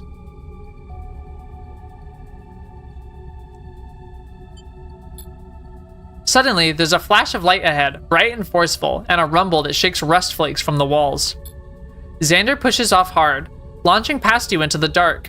Seraphim goes too, and you instinctively glide forward as another rumble shakes the foundations of the facility. You come into a low bay scattered with glowing embers. Scorched holes in the walls spew drops of red-hot metal, where a weapon has been discharged. The hunter floats at the center, taking aim again, and you see a flicker of movement on the far side. Flint retreating. Oh shit, dude. I'm gonna try to grab the gun, I guess. Why are we down here? What are we doing here? Before you can act, a slight figure in a suit slams into the back of the hunter. Xander, as he hits, the hunter's gun spins out of their hand. Grab the gun! Ooh, positive. Oh, okay, so a positive reduces stress. Neutral does it, positive does it, and reduces stress. Okay, that's pretty cool. You kick off, away from Xander and the hunter as they grapple together, spinning in the dark towards a deep shaft at the far side of the bay. You spot the shape of the long gun as it spins ahead of you. As you reach it, your hand locking around the sculpted grip, you spin and raise it. You take a moment to steady your aim. The scorching shot grazes the side of the hunter's suit in a flurry of sparks. They are thrown away from Xander, unable to find anything to slow their glide. The hunter disappears into the dark of the shaft, leaving a trail of embers in the dark. Well, that's just great, isn't it? That's just fucking awesome. Now we don't know where he is. That's perfect. I'm rolling my fucking eyes here. I don't know how well that tracks. You see fear in Xander's eyes as they turn back to you. The muzzle of the gun smokes, glowing red. It is spent. The fuck kind of gun is this? It only has like 4 shots and then it's just dead? The fuck? I've got Flint, Seraphim calls over local comms. We ascend, now! You look across to the two of them, kicking off from the floor of the bay towards a ragged hole in the ceiling. You and Xander exchange a single glance, then follow. Cadence? Seraphin is on the wideband. Detonate this place now. Send the command. The most powerful tool. Gun! Laser gun! Woo! Laser gun! I love laser gun! There's silence. You ascend through it, seeking through the layers of the manufactory, seeking the open void of space beyond. You clear the manufactory, gliding into open space. A silent shockwave, like a gust of wind, runs through the void.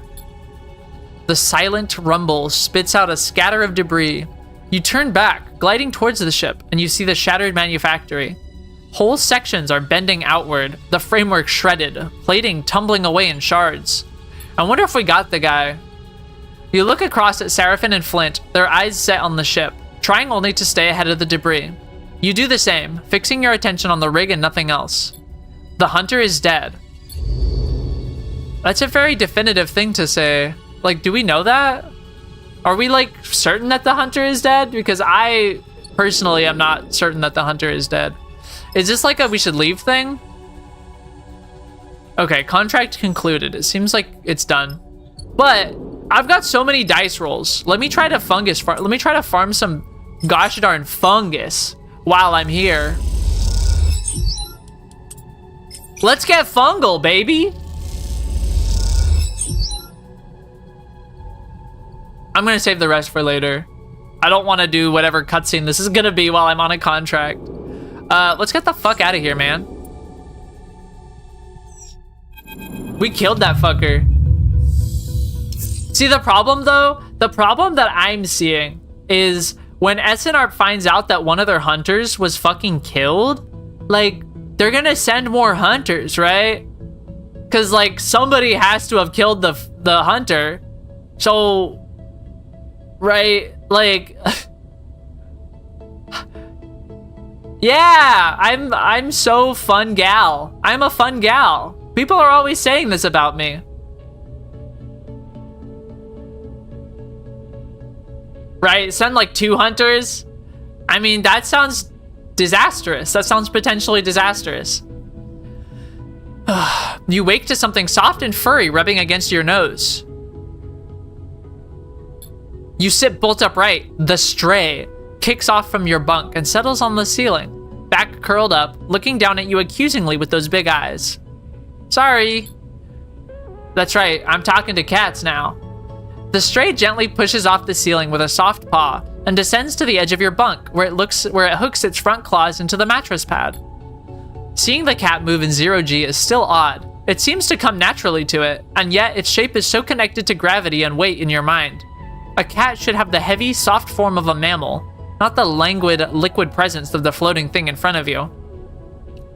No, but like, I don't know, cats are kind of graceful in zero-G, but at the same time, they like are kind of super not graceful because like they try to do the thing, you know how cats like, you know, they like twist their bodies in midair to land on their feet, but like they try to do that in space and they just kind of like spin because there's no ground to twist towards really. I feel like, I don't know, it would be quite odd to see a cat so at home in zero-G. I'm certain a cat could do it. If you had a cat in zero-G long enough, I'm sure it could become accustomed to it. But yeah, the what we have observed of humans putting cats in zero-G is they just kind of spin around and don't know what to do. They just kind of freak out. The stray uses its hooked claws to twist and spin itself, so it softly slides against you with its back, rubbing against your arm and purring. You know what it wants. Oh, I know what it wants. I'm gonna pet the stray. You run a hand down its back, and it shifts its spine in a fluid motion of appreciation. The stray closes its eyes and purrs. It's funny to think how the stray got out here, perhaps on a ship from the inner system, slipping on at the Eye or Sintra, and before that, its ancestors were perhaps carried out to Helion by Solheim executives who had the power and arrogance to bring a cat into space. Right? But this cat, the one on your ship, was born here. That much is obvious. It is a creature of zero gravity, a being that orbits and glides, not one that leaps and stalks. It pats your hand, encouraging you to continue petting. It is an animal that is part of the crew now. You can't imagine the rig without her. That's true. I love our cat. As you look down at the stray, as nameless and inhuman as you are, the memory returns. This cat would not like it on Earth. In fact, if this cat was born and raised in zero gravity, there's a good chance that it would straight up die if it was put on Earth. I think the gravity might actually kill it. You know? This cat has never known 9.8 meters per second of gravity. It would not be able to... This thing does not have the bone density, right? Like, as simple as, if it was born in space and has always lived in space, this thing does not have the bone density to survive on Earth. It would just die.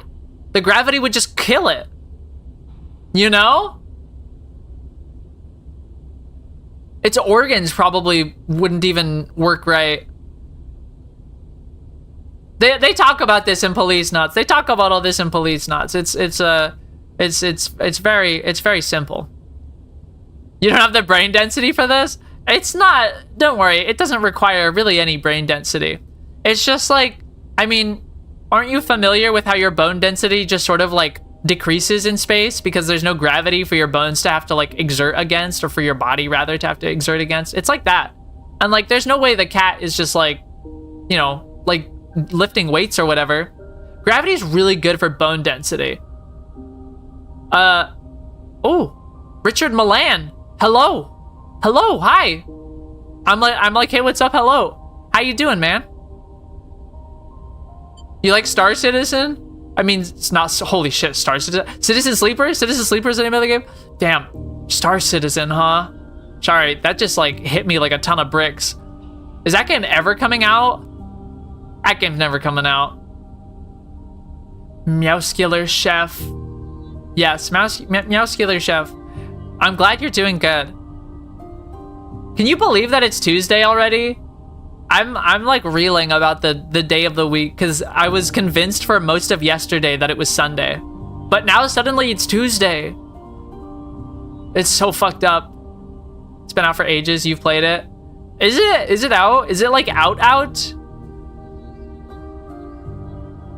Did a better job. Yeah, it's like if it showed how capitalism is evil, but in like a sort of meta way.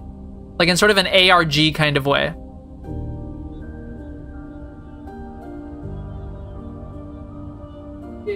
Is out. Wow. It's been out for literally 7 years. Wait, is that true? Like the full version is out? And you can just buy it and play it? Sorry, I'm like looking this up. I know that they've been like, I know that it's been a while since there was a version that was released that you could play if you were giving them money. I just didn't know that it was like fully 100% out.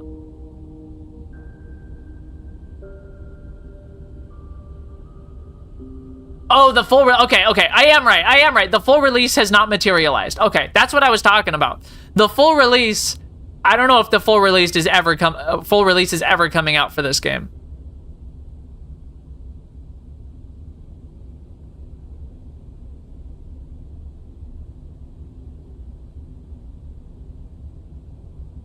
The game that was pitched is not out. Yes. But yeah, individual modules. I'm aware of the individual modules, at least. That makes sense. How about you, Richard? How are you feeling about this? Did you ever think about Star Citizen? I was like really into the idea of that game when I was in like fucking high school or something. Oh my god. When I was in like high school, I was like, wow, this is gonna be so cool. And now I'm 27! Unbelievable.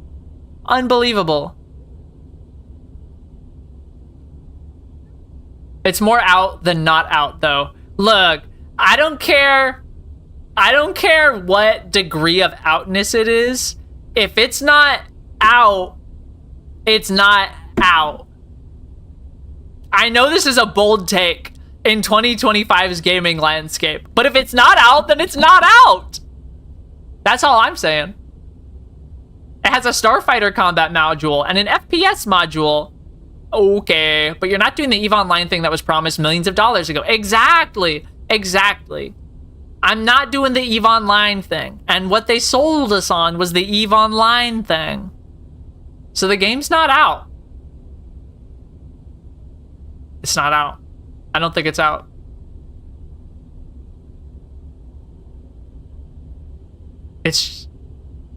I don't think it's ever... You know, I think Star Citizen's gonna come out when Yandere Simulator comes out.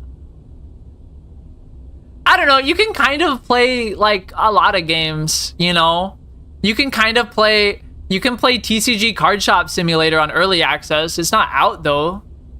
You can play Hades, too, but, like, it's not out, right? The feature creep killed the original vision a long time ago. Of Yandere Simulator or of Star Citizen? I honestly, both, yeah. I think the problem with Yandere Simulator is that the guy that's making it is a complete fucking moron and has never made a game before and doesn't know what the fuck he's doing. And, well, that's just not a conducive way to make a completed video game. And I think the problem with Star Citizen is, yeah, it's I mean, yeah, God is, well, it's hard to say a feature creep because the original pitch was already so ambitious and they're still working to deliver on that original pitch that it's like, I don't know if it could be categorized as feature creep when it's just sort of featured planned development. Planned feature development. Moron is one way. Yeah. More. I think moron is the only way, really, to put it. Yeah, true. There's no pressure to finish Star Citizen because they're already making millions and millions of dollars on it. They can finish it whenever they damn well please because they've already made their money. They're already making all their money. So, you know, it'll be done when they say it's done and there's nothing anyone can do about it. So, you know, cool. Maybe finish the game someday. I don't know. Look. I'm putting my hands up again. I'm putting my hands up in the cot gesture again. I really need a 3D model so you guys can see whenever I do this. Look, if they finish Star Citizen, if they finish it and this game comes out, I'll probably play it, you know? I'll probably play it. I might even stream it. I don't know. But it's not out. And I don't know when it will be out. That's true. People spend so much money on the goddamn ships. It's like actually hilarious. I mean, at least with EVE Online. At least EVE, I know people do that with EVE Online, but at least EVE Online is like finished, right? A free flight event? When is that? Do they do those every once in a while? When are those? When do those come out?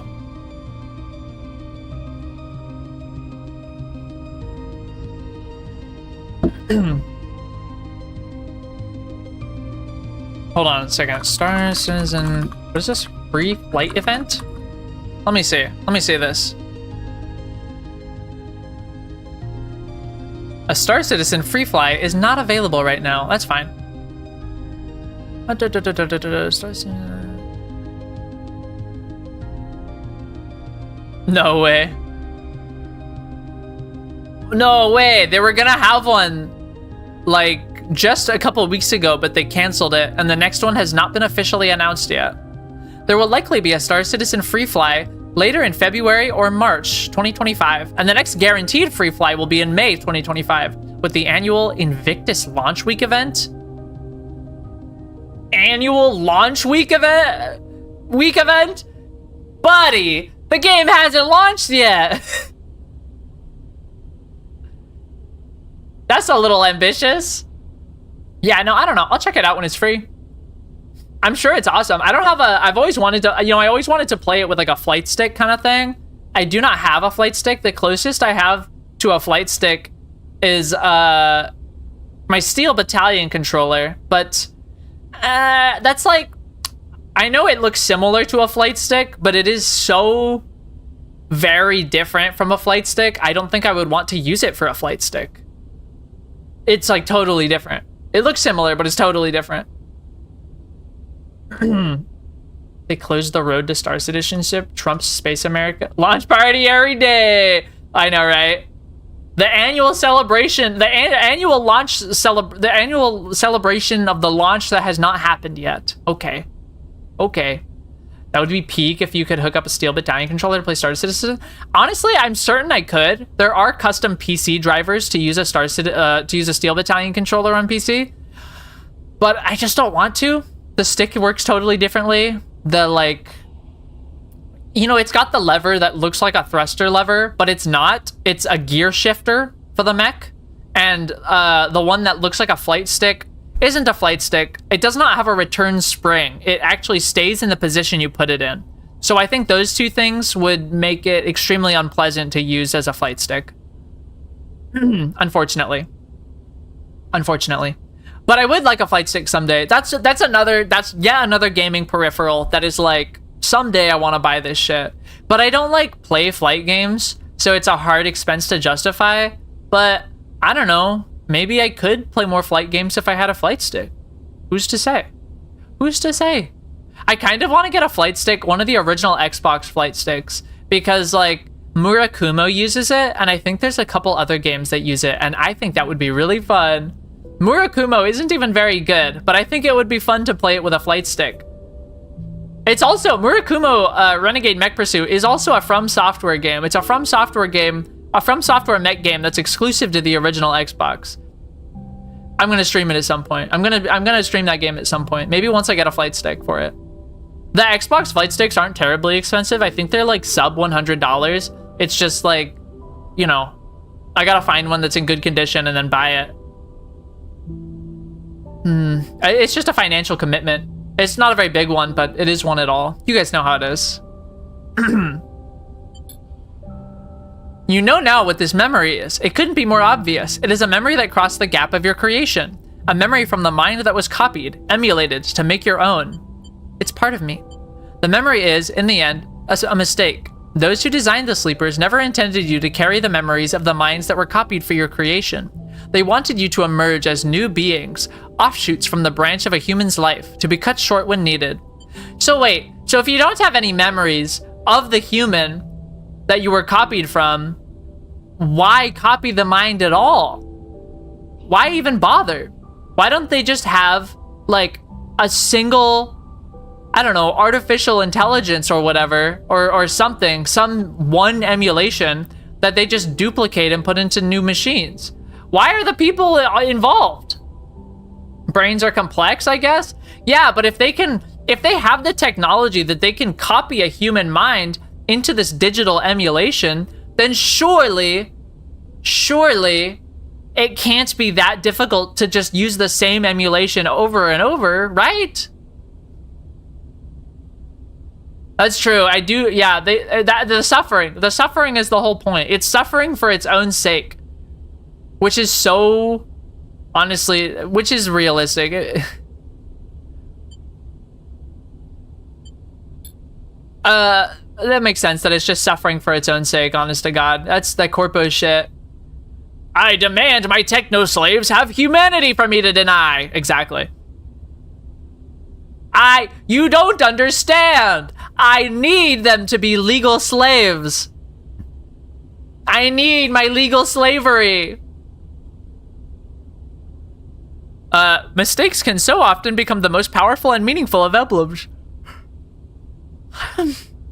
They can guide a being more strongly than any success ever could.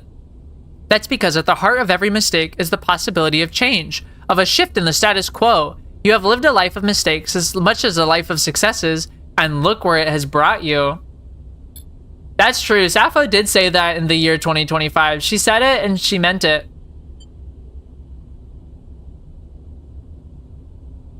So you accept the memory, let it wash over you like the sun. Cat. You focus on the stray, and as you do, both memories combine. You are stroking both cats, separated by time and space, feeling both sets of sensations in double exposure. The doubling is what defines you. You are multiple, branched, diverse. You make no apologies for this, and you know that you will only accumulate more selves, more variants, as you persist. Ain't that the truth of it? You claim the mistakes and the possibility it offers you. You settle in your birth, delaying the moment of waking, of greeting the cycle a little longer, sharing an unspoken solidarity with the stray that is more expansive than any words could capture. Cool. Maybe that cat dialogue was a reward for feeding the cat? I don't know. You limp back to Oliveira, the mood in the rig one of deep exhaustion. I'm not limping. I did awesomely, man. I did great. I didn't lose a single pip of dice health. But as the colony appears, visible from the cockpit, the satisfaction of having run a terrifying gauntlet and come back in one piece shifts the mood. The crew's improved mood only becomes more obvious as you draw closer to Oliveira. As you come into dock with the colony, you feel a wave of relief. Staying in bed to avoid the day has survived into the future? Yeah, you know, at the very least, I don't let myself bed rot because I need food and I need to go to the bathroom, and I'll feel like fucking shit if I stay in bed. I used to bed rot a lot, but and it did make me feel like shit, but I don't know, I was powerless against it. But these days I'm like, I just gotta get up and take a shower and put some clothes on. Even when it's like sweatpants and a sweater, you know, at least it's not my pajamas. And the same is true for going to sleep. I make a point of changing to pajamas because it's like, I just don't want to sleep in my clothes, you know? Once you start sleeping, I've been there where you sleep in your clothes and then just wear the same clothes the next day and then sleep in them again. And then, you know, I've been there before and it's not a good place to be. It's a really, really bad place to be. Yeah, exactly. Same with showering. I genuinely stop feeling like a human if I go 1 or 2 days without showering. I begin to lose my grip on humanity and start feeling like some sort of slime creature. Hi Z, hello. That's about where you're at, man. You gotta bathe. I don't even wash my hair every day, you know, but like you gotta at least, you know, the big four, the big four, your armpits, your genitals, your ass, and your feet. You gotta wash those, man.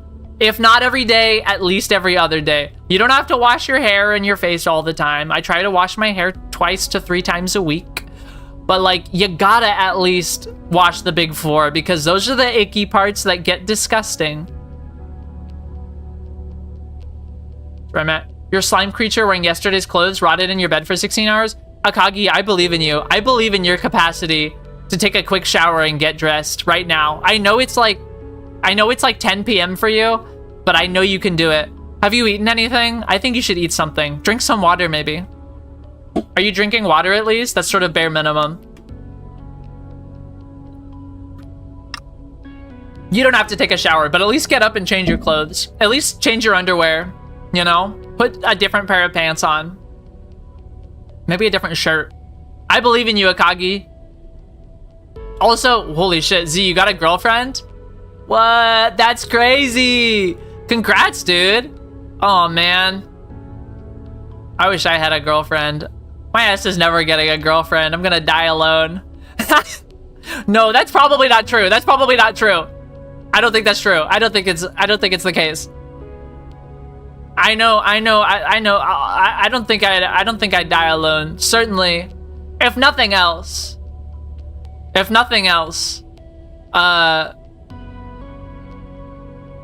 No, I don't want to say it's rude. I'm sure somebody will have me. Anyway, what was Seraphin saying? Congrats on getting a girlfriend. That's actually awesome. Don't fuck it up.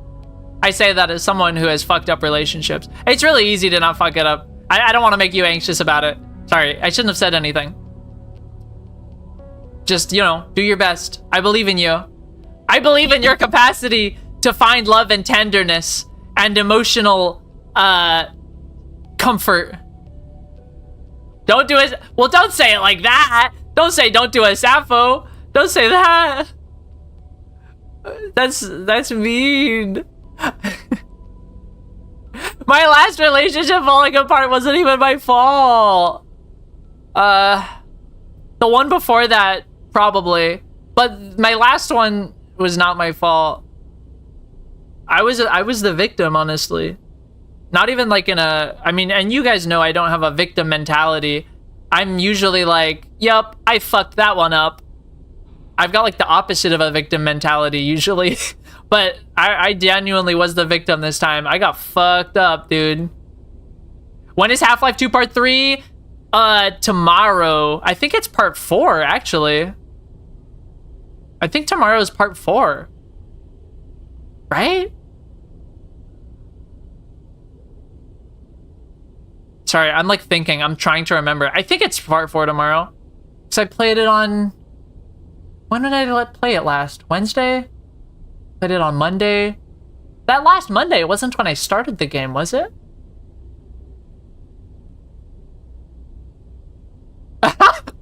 That's good. When is Half-Life Part 2, Part 3? Never. Oh, man. You've always been the victim and it's made you bitter. Right? I mean, I've been the victim a couple times. It's just like, usually I feel like there are, in hindsight, parts where I'm like, okay, maybe I shouldn't have said that at that point. You know?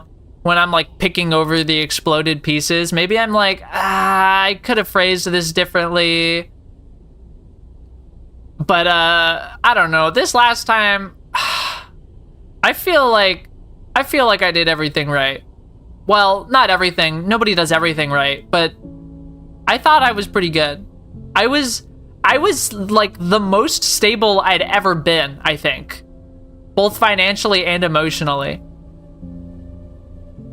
Half-Life 3 was Alex? Yes. We are. It's definitely... There's never going to be Half-Life... Yeah, that's true. There's never going to be Half-Life 3. We'll be lucky if we get Half-Life 2 Episode 3. It's not happening, but we'll be lucky if it does. Dude, I want to play Alex so bad. I'm going to stream Alex at some point. You guys have to know this. I'm going to stream Alex at some point. I have a VR headset sitting here next to me. And I own Half-Life Alex. I just need to figure out the stream situation, right? I just need to figure out what I'm gonna do vis-a-vis my digital likeness and that kind of stuff. I would love to have a 3D model and like full body tracking so you can see like my body moving around while I play, but that would be like, you know, probably $1,000 or $2. And I'm unemployed. Half-Life 2 Episode 3 on Roblox? Dude, wait. If you actually make a complete finished Half-Life 2 Episode 3 on Roblox, I'll play that shit. I'll log into my account. In indexes still 919 pounds? My god. I have my brother's PSVR 2 with me. He let me borrow it because he bought the PSVR 2. Because he's a big VR guy. He likes VR a lot. He got like the Vive when that very first came out years ago. I think he had some other one. He got the PSVR 2. He bought the Apple Vision Pro even, and that one's way too fucking heavy. It's so heavy. But he doesn't use it, the PSVR 2 very much, because he doesn't actually use his PlayStation too much these days. And so he let me borrow it. And you know, he's my brother and he doesn't use it. So it's borrowing in the loosest sense of the term. It's more like he's given it to me. It's more like he's given it to me, except it would feel fucked up to sell it. You know what I mean? It's like that kind of borrowing. Like it's basically mine, but it would feel fucked up to sell. You got an Oculus? I had a MetaQuest 2 for a while, if you remember. I don't think I ever streamed anything on in VR, but I did have a MetaQuest 2, and I played a lot of VR chat with some people, some beautiful women that used to be in my life but aren't anymore. Brutal. Is it a Quest you've got? Maybe. I don't know. You had an Oculus Rift S first, then a Quest 2, now Pico 4. Pico 4? What the fuck is a Pico 4? Wait, what? I've never heard of this Pico thing? Pico 4 VR. Whoa, what the hell? What is this thing? I've literally never seen this before. Oh, you don't get them in the US? Oh, it's like a Chinese thing that we just don't have in the US? It looks cool, honestly. How's the weight? Is it heavy? The weight of the front end has been reduced by 26.2% and its thickness reduced by 38.8%. Interesting. That's sort of like my number one problem with VR stuff, is that it's always too damn heavy. Not always, but it's often very, very heavy, or very heavy, especially the Vision Pro. Oh my God, that thing's heavy. It hurts my neck like immediately. Very light, and the battery's on the back, so it isn't front heavy. That's good. You know, the PSVR 2, like, shocked me. When I first put it on, I haven't used it yet, like plugged it into the console and used it, but sorry, I'm like moving over to the side. I'm looking at my PSVR. It's like, when I put it on, I test fit it because I was like, well, how does it feel? And it's very light. It's a very light headset, honestly. It's pretty cool.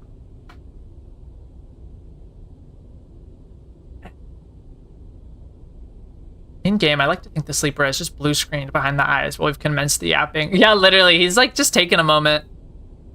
The Quest controllers are better. I really like the style of controller that the Quest kind of like developed, of like it fitting really nice in the hand, and then it also like has that thing around your, like the ring around your wrist. I really like that style of controller. The PSVR 2 has that style of controller, which is much better than the like fucking the Move controllers. Although I do like the Move controllers. Honestly, I never had a Move like for my PS3 or PS4 or anything, and so I'd never touched the controllers until like last year. I was at a used game store and they had one in a bin, and I touched it, and did you guys know that the ball is squishy? Did you guys know that the ball on the Move controller is squishy? It's so cool. I wanted to bite it so bad, but like it's probably disgusting sitting in a bin at a used game store, right? Oh my God, I always thought it was hard plastic, but it's squishy. But anyway, the PSVR 2 controllers are pretty good. And like the Meta Quest 2 has good controllers. Pico has full color pass-through, so you can actually do shit IRL without fully taking it off if you need to. Cool. I think the PSVR 2 has that as well. It has like cameras on the front, and it has a dedicated physical button on the underside of the headset that you can press it, and it just gives you a live camera feed. So if you need to like look at something, I need to test how good that camera feed is to see if I'd be able to like look at the chat while playing a game. Because I don't know, if I play the game, if I stream VR from the PC, then I can certainly there exists some software layer that I can have specifically YouTube chat or Twitch chat just like overlaid over whatever I'm doing, right? There has to exist software for that I can just have a little window of Twitch chat that I can move around in my VR space. But I wouldn't be able to do that for PlayStation. So I don't know. I'm not sure yet. The PlayStation question is quite a big one. It would be one thing if I was a meat tuber, a flesh tuber, and so I could just like have a camera that is trained on me dancing around. But I don't know. It's not the case. So yeah, great for having a drink or something that's in the way. Yeah, reading a screen, looking at a screen through a camera is like a notoriously fraught process for obvious reasons. So I don't know. I do remember people destroying their houses and TVs with Wiimotes. I'm a big fan of the little wrist straps that controllers have. The PSVR 2 controllers have the wrist straps. And you know what? Hey, you know what else has the wrist straps? Core, you know what I'm talking about. The glow sticks, the little glow sticks for Grimoire have little wrist straps on them, so that when you're shaking them around, you don't like throw them at somebody. I was MeTuber for a few weeks. That's true, but we don't talk about that. That was during a dark period in my life.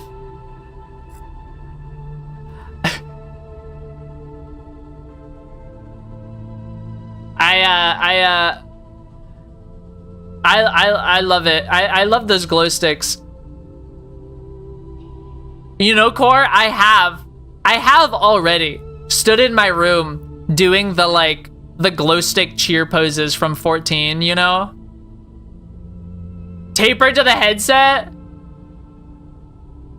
Okay, that would be kind of funny, but then...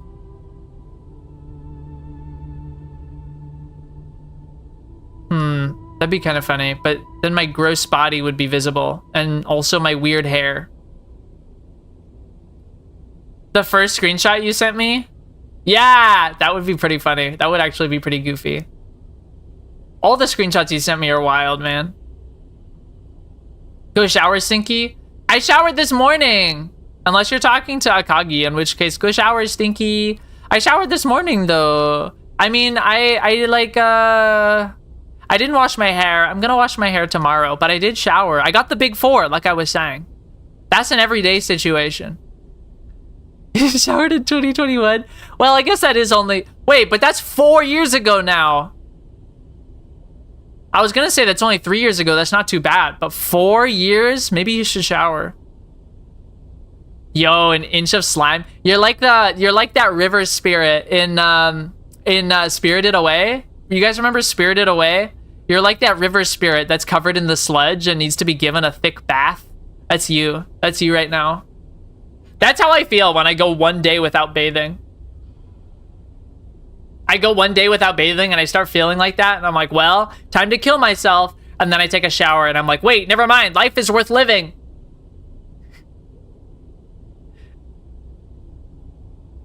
Am I ever going to talk to Seraphin again, I wonder?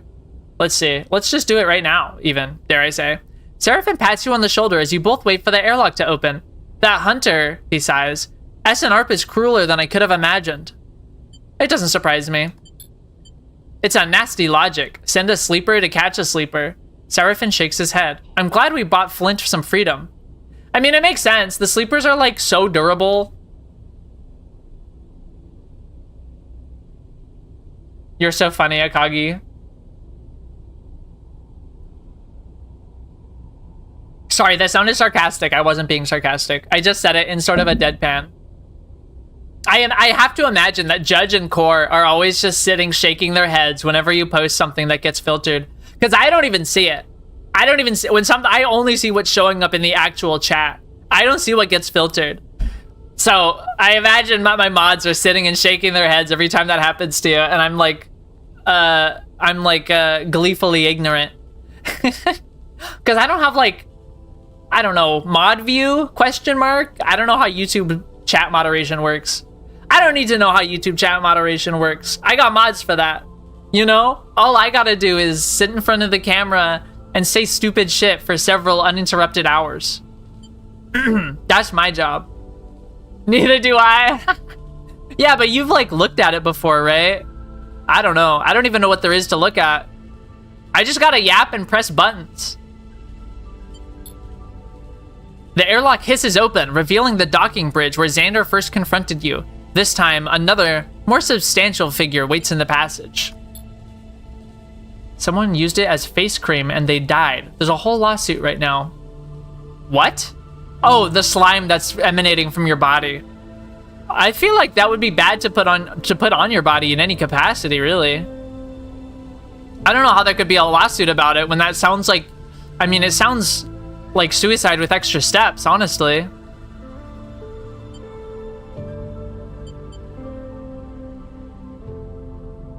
Let's see. I hear you're the ones I should be thanking for saving my life. Carmen leans against the side of the tunnel, one arm clamped against his waist. So, thank you. He nods at the two of you.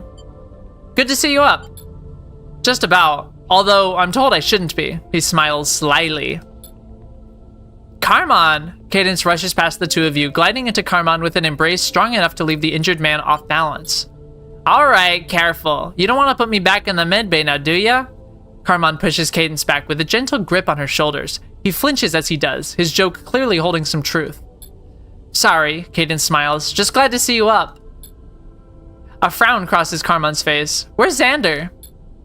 You losing your vision, old man? You look back to see Xander and Flint behind you in the tunnel. Xander smiles widely at Carmen, betraying his presence to see him. I'll be just fine, Xan. Carmen's words are confident, but his tone suggests he isn't convinced. You notice his hands are tightly balled into fists, as if resisting pain, and wonder if he should really be up at all. I mean, probably not, right? Probably should not be up at all. I think that's a bad idea, but, you know, he's gotta project confidence, right? He's manifesting. Carmon turns to look at you and Seraphin. I think we need to talk. How about you two and Flint accompany me to the medbay? Carmon winks. Flint pushes past you both and goes to Carmon, helping him out of the tunnel. As he does, they exchange a few words, but you are too far away to make them out. You and Seraphin exchange glances and follow behind them into Oliveira. And we get a little camera change for the next cutscene. Whoa, what the hell was that? Oh, minor drive complete. Cool. Carmon leads you to a small recovery chamber in the medbay, where his bed is set up. A handful of tubes and wires float gently beside it, attached to boxy devices. Flint has already left the group, leaving just you and Seraphin with Oliveira's injured founder. Carmon meets your eye with a hard look. So, how did you two end up stumbling onto our colony out in the shoals? He raises an eyebrow, because we're not usually open to visitors. Ankita sent us to you. You see the flicker of recognition in Carmon's eyes when you mention Ankita. You produce the thumbnail drive, holding it out for Carmon to inspect. She told Sleeper to deliver this to you and you alone. Seraphin folds his arms. Carmon pauses thoughtfully. That's a name I have not heard in a while. For a while. He takes the drive. It seems I should thank you again, he sighs, and perhaps I owe you some explanation myself. Ankita and I used to work together a lifetime ago. Carmon shakes his head. We went our separate ways, but then she turned back up in Oliveira. I established this colony as a refuge, a way of starting again. Carmon clasps his hands together. The belt is changing, and I am afraid of what is coming. Ankita took refuge here for a short while, and then one cycle she was gone. Carmon shrugs. That's not unusual for her. Each of us has our own demons. He holds up the drive. I will take a look at what's on here when I am able. He looks at the drive with concern, and I will let you know what I find. You and Seraphin thank him and leave the chamber as he settles back on his recovery bed. As you speak, Flint catches your attention. Can we speak? Did I say can we speak? As you speak, I meant as you leave. Seraphin pauses. I'll catch you back on the rig. He looks between the two of you and then glides away.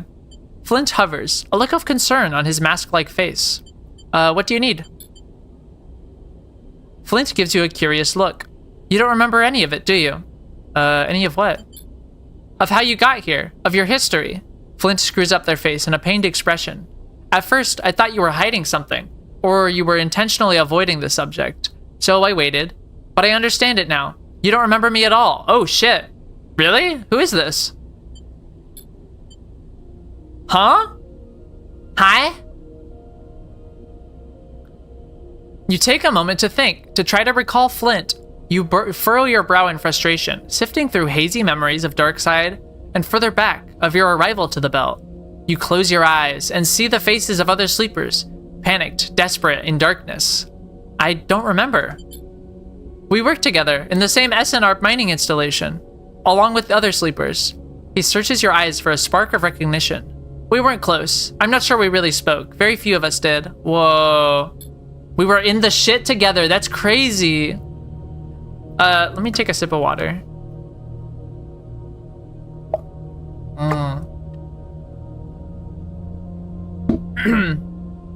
But I was there when we planned the escape together, the run to the freighter, collapsing the mine shaft.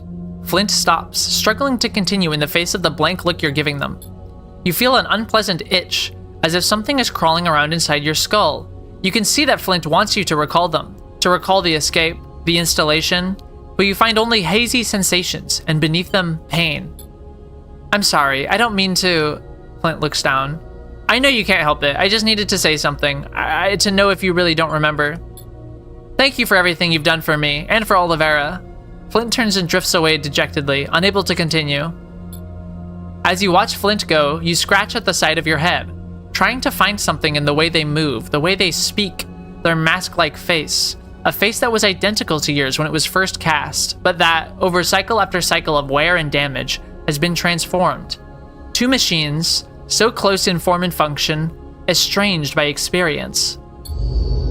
Wow. That's crazy. Let's get some supplies.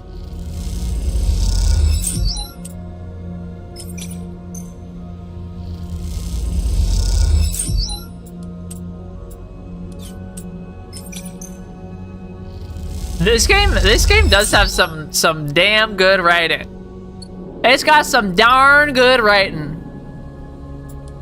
Let's get some fucking fuel going. I need some dang fuel. Hey. Okay, we're stocked basically. I just gotta wait. I think, well, if that's already at 1, I just gotta wait, what, 1 more cycle? But shit, I don't know. I guess I'll get some scrap components. There's nothing really else to do. I forgot this is a plus on engineering, and I have plus on engineering. You should play the first game. You should play the first game. It's real good. You could probably knock it out in like a weekend. It's not very long. And there's there's like expansions for it that they released. There's like free updates that they released for it.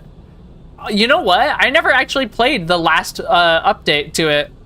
I played the first 2, but then I never played the last one. And then I sold my Xbox, so I don't have that game save anymore. Maybe I should give that a shot. Maybe I should try to do that. I don't know. Maybe after I finish the second one. I probably wouldn't stream it, though. It'd probably be like something I just do on my own. I'm not going to stream the sequel and then the original. I think that'd be crazy. Let's take a freaking nap. Oh, I should have put him on Fungus Farmer. I keep forgetting to do Fungus Farmer. But what if it just like gives me supplies or something and then I feel like an idiot for getting free supplies that I don't need? It's fine. I don't know, because like maybe it's like a story event or something and it would be worth it. I don't know. Thanks for coming up, Sleeper. Carmen is waiting for you in Sarafin when you arrive at the medbay, looking for a lot fresher. He leads you into a small alcove set up like an office, with an aging terminal on a simple welded desk and a small window looking out across the dusty rock of Oliveira. But you should definitely play it. Got some news for us? Sarafin asks impatiently. Since you arrived back from the manufactory, he's been restless, though you aren't sure why. Not to worry, Carmen grins slyly. I think you'll want to hear this. He hits a key on the terminal, and a file browser appears on the screen, showing hundreds of individual pieces of data. Ankita has been busy, Carmen gestures to the screen. She's been scraping Utsubo communications, cycle after cycle. Got access to ciphers and encryption that only the gang's leadership should be able to see. He smiles. It seems she's learned some tricks since we worked together. But that's not what matters. What matters is the content of these messages. He taps a few keys and loads some of the data, which scrolls down the screen. Some parts of Utsubo leadership have been getting ideas. Ideas about taking Greenbelt and controlling food production in the belt. Don't like that. About exerting power over Wellspring. Big ideas for a gang. But these Utsubo members aren't alone. They've found themselves a powerful ally. Carmen shakes his head. Senetstat. Bro, what? They're working with Senetstat? That sucks. Senetstat. One of 2 corporations fighting a bitter battle for control over the inner systems. A pernicious force, one that Utsubo are opening a door for in the belt. You can't be serious, Sarafin cuts in. They can't be that stupid. I don't know what to tell you. At least someone inside Utsubo is trying to broker a partnership. You know what I'm gonna broker? I'm gonna broker some fucking candy into my mouth because I actually have a huge bag of candy that my brother gave me. It's like a bunch of chocolates. And I'm gonna put it in my mouth. He doesn't really eat candy very much. He's very into fitness.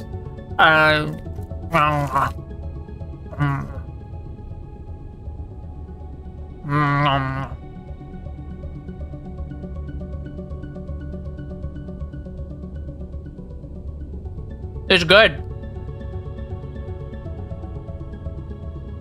Oh shit, you're right. Oh no!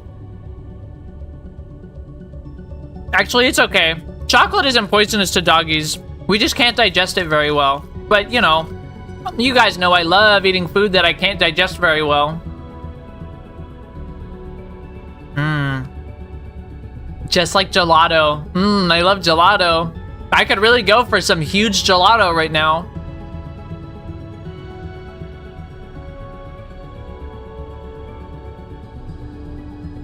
Nom, nom, nom. It was about candy? Bruh.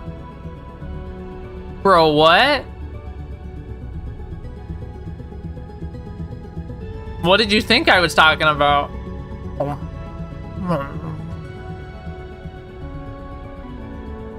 Oh.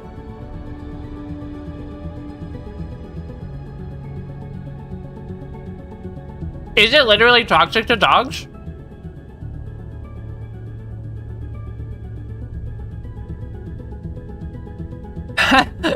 Fitness whole bag of candy in your mouth. It's okay. I accept my death with grace. When the caffeine and the chocolate comes for me and takes my life, I will go quietly, knowing that I did not rob myself of the pleasures of dairy and chocolate and caffeine and nicotine and fatty foods. Those are also bad for dogs. You know what I mean? I'll go knowing that I enjoyed my time on this stupid gay earth. And who will really be the winner? Who's really the winner? The winner here? Is it the dog that died from self-poisoning? Or no, wait, hold on a second. I said that wrong. Is it the dog that experienced the pleasures of life? Or I don't know. Who's the op in this situation? Nature? It doesn't matter. It doesn't matter. I'll go gently into that night when the time comes, knowing that I ate so much chocolate and caffeine and grapes as well. Grapes are also very toxic to dogs. I do love grapes. They're so yummy. As seizure cutely. No! Your EP? That's okay. Tomorrow's your day off, right, Judge? Tomorrow's your day off? Or one of them? One of them? No? You said Wednesdays, right? Yeah! Are you working 4x10? Is that what your schedule is? Do you have a weekday off? I don't know if you've said. I know you've said you had Wednesday off, but I didn't ask the nature of your, like, hours or whatever. I feel like I'd be into 4x10. That seems pretty cool. Who? Seraphin leans over to look at the screen. You work Monday and Tuesday, off Wednesday, then work Thursday and Friday, off the weekend. Yeah, but like how many? Oh, it's just straight up 35 hours a week. Okay, so you're working 6. Okay, so what is that? Like 9 hours, 3 days, and then just 8 hours one day? Damn, that's crazy. Like in a good way. I want that work schedule. That's awesome. I'm gonna have to work 40 hours a week, I'm sure. Like 9 to 5 type situation. I mean, ideally not 9 to 5. If I can have it my way, I'd prefer like a 7 to 3 or something. That's what I like to do. I like work to be over just as soon as possible.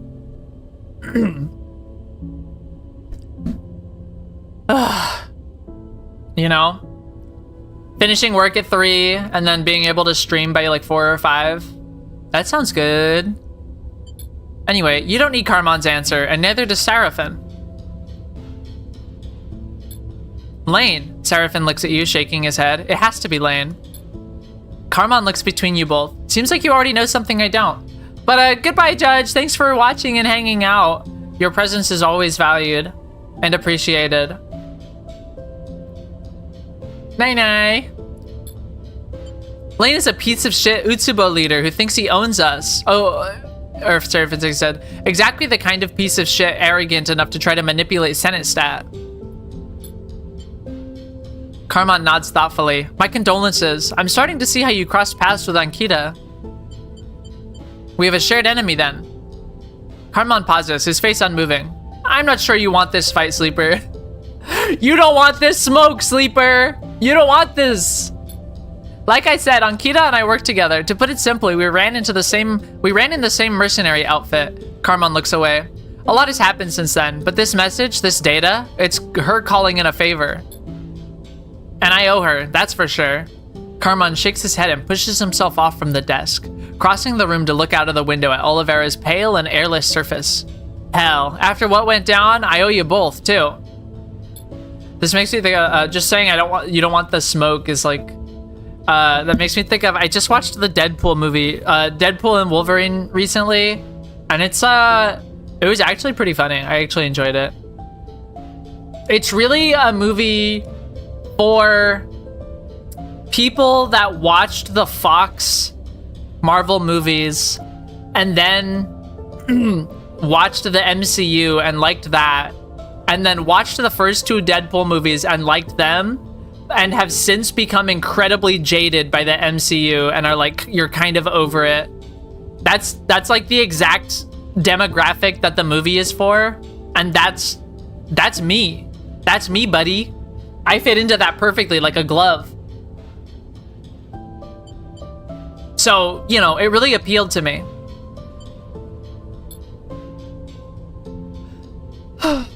It's pretty gross. It's a pretty gross movie, though. All three of those movies, quite disgusting. But, you know, they're fun. He established the colony as a fallback, a retreat. Not just for him, for others too. But you get the feeling that Carmon knows any retreat is only ever temporary. He turns back to look at you. And you, Sleeper? What will you do? We will take on Utsubo. Take on a gang? Carmon smiles. Are you sure about that? We are going to end Lane, whatever it takes. Seraphin stares down Carmon, fists bald. His fists are completely bald. No hair. They look like fucking little northern lions on the ends of his wrists. Carmon looks at you. That one is going to get you in trouble. He turns to Seraphin. But I like that energy. He looks back out of the window. This is not something we are going to take head on. He shakes his head. Ankita sent us our weapon. Carmon turns and gestures at the console screen with its reams of incriminating data. Utsuba didn't control all of Darkseid. They only aspire to... Oh, don't control all of Darkseid. They only aspire to. They also claim to offer protection from the war between Senate Stat and Conway. That presents us with an opportunity. Utsubo is full of members who'd rather die than concede Darkseid to a corporate interest. We play this right, Utsubo will end Lane for us. He smiles at Seraphin. To use your phrase. We leak the data? Not leak, Carmon frowns. This is delicate, tricky. There were a lot of ways this can play out badly for all of us. We can handle it. We've cracked Darkseid once. We can do it again. Seraphin's confidence is infectious. Is that right? Carmon seems to be thinking something through. He crosses to the console, back to the window, and then to the console once more.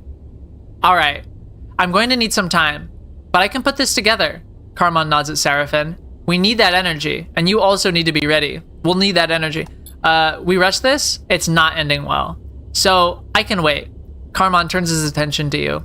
We'll go from Greenbelt when you're ready. I have friends there who can help get that ship of yours into Darkseid. Seraphin looks at you. We have our own preparations to make, but we'll be ready. Alright, Carmon unplugs Ankita's drive and hands it to you. Take this and get out of here. I don't want anyone finding this thing in my possession. You take it. The tiny drive's somehow heavier now that you know it contains the key to exposing Lane. Thank you, is what I say. Well, I'll see you in Wheat Sheaf. Carmon smiles to himself. They know me there. In the Wheat Sheaf. Have I heard that term before? Just understand something. Carmon's expression turns serious. You want my help on this? There's no way we can let it get back to the colony. Once you leave here, you're not coming back to Oliveira. Not until we are done. He meets your eye. He needs confirmation that you recognize the importance of this. I understand. Carmon nods. Then you can go. He returns to the window to stare at whatever it is he sees out there among the dusty rocks. Wow, a third little cutscene. Wow, new drive available, major drive complete. Overthrow Lane, look at that. And also investigate Hexport, we're still working on this one. Is that enough points? Is that 2 points? Is that enough for another stat boost, actually? That's interesting. When you come back to the rig, Flint is waiting for you, leaning by the docking tunnel with a bag over their shoulder. They look up as you approach. Hey. Flint nods a greeting, appearing a little unsure. Hey. I know you've already done a lot for me, so I'm not going to push you or ask for your pity. They pause. You feel like they've been preparing this speech. Firstly, I owe you, and I want to pay you back. I can work, and I can fight, and I will protect this ship and this crew with everything I have. Secondly, we come from the same place, and whether you remember it or not, that means something. It must. I know I'm not the easiest to get on with. I know you might have your reservations about having another sleeper on the ship, but I'm gonna let him finish. I'm eager, I'm ready, I want to move on, and I want to show my value. They pause, and well, yeah, I think that's it. You look at Flint, their frames so much more damaged than yours, but with a fire burning in their eyes that makes them seem bigger than they are. Welcome aboard, motherfucker! A smile spreads across Flint's face, and they look down to hide it. Thank you, they say to the floor. This'll work out, you'll see. Flint nods to you once more, then turns and glides down the docking tunnel towards the ship. As they do, two figures at the edge of the docking concourse catch your eye. You pause to look, shifting a little, and as you do, you recognize Cadence leaning in. Some words are exchanged, ones you can only guess at, and then the other figure embraces Cadence and turns back to the ship. As Seraphin approaches, he ducks his head, passing quietly past you into the docking tunnel without a word. There's something going on there with Cadence and Seraphin, I think. You take one last look out at the docks, but Cadence is gone. You idle a moment longer and feel that there's some presence, even in these empty bays, something rare in all the belt that Olivera has captured. But, as with all things, you must learn to leave it behind. Whoa, I just got an achievement for that. For recruiting Flint. Look at that.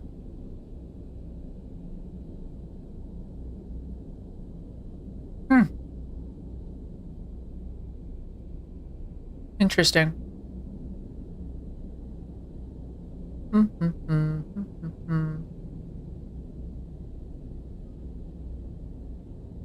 Interesting. Okay, cool. Sorry, I really love seeing the Steam achievements when I unlock them. Look at this, all my gang. Engineering and interfacing. Wow, that's not very helpful, honestly, but, you know. I think that's fine. I'm gonna put the plus, I think I gotta put it on Endure. I think I gotta have pluses for all my skills. You know, a +1 for everything. I think that's the move. This is definitely shaping up quite well for me. Yep, this is looking good.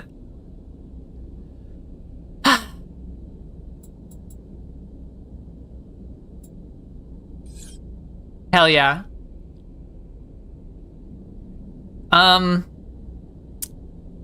Wow. Yeah. I do have some dice here. Let's do this. I want to do this. I want to see what the fungus farmer is what's gonna happen with the fungus farmer.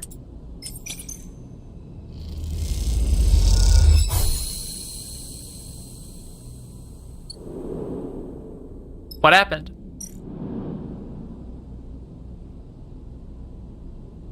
Oh. The farm is working, but you'll have to wait for fruiting bodies to grow before you can harvest them for supplies. Oh, okay. Okay, yeah. So it is supplies. But, okay, so I had to do the initial work to get it ready. And now, every 3 cycles, I guess, I'm able to harvest some and use them as supplies. That's pretty good. That's good. That's a good money saver.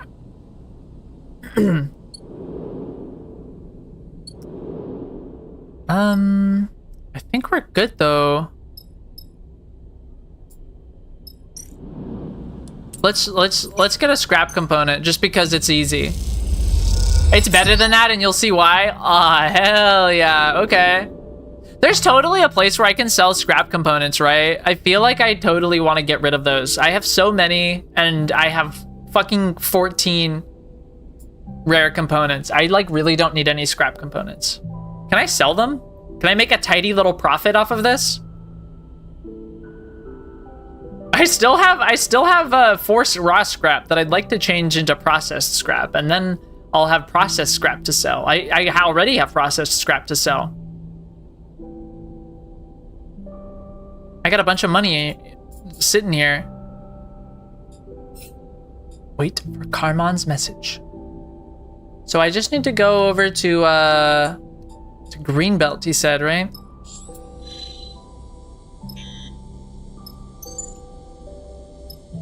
I think he said Greenbelt. I probably get the signal when I get over there. Oops, wrong button. Okay, I think that's gonna do it for this stream, honestly. We've already been going for 4 hours. If I go for much longer, I'm gonna start getting hoarse, you know? And I'm built for barking, not neighing.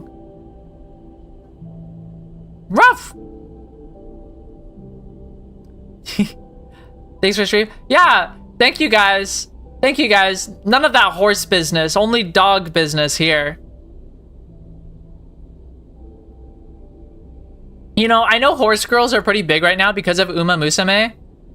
Are there any horse girl VTubers? Are there, like, I don't know if I've actually seen a horse VTuber before. You hope not? YT streaming means you did that for free? That's true. I gave you guys a little free bark. This is the benefits that you get. This is the benefits that you get from watching me on YouTube, is you get free bark sometimes. Ruff, ruff. You know? That's what you get.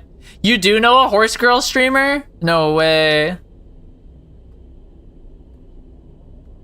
She only plays Valorant? No! Another one lost. Another VTuber lost to the content mines.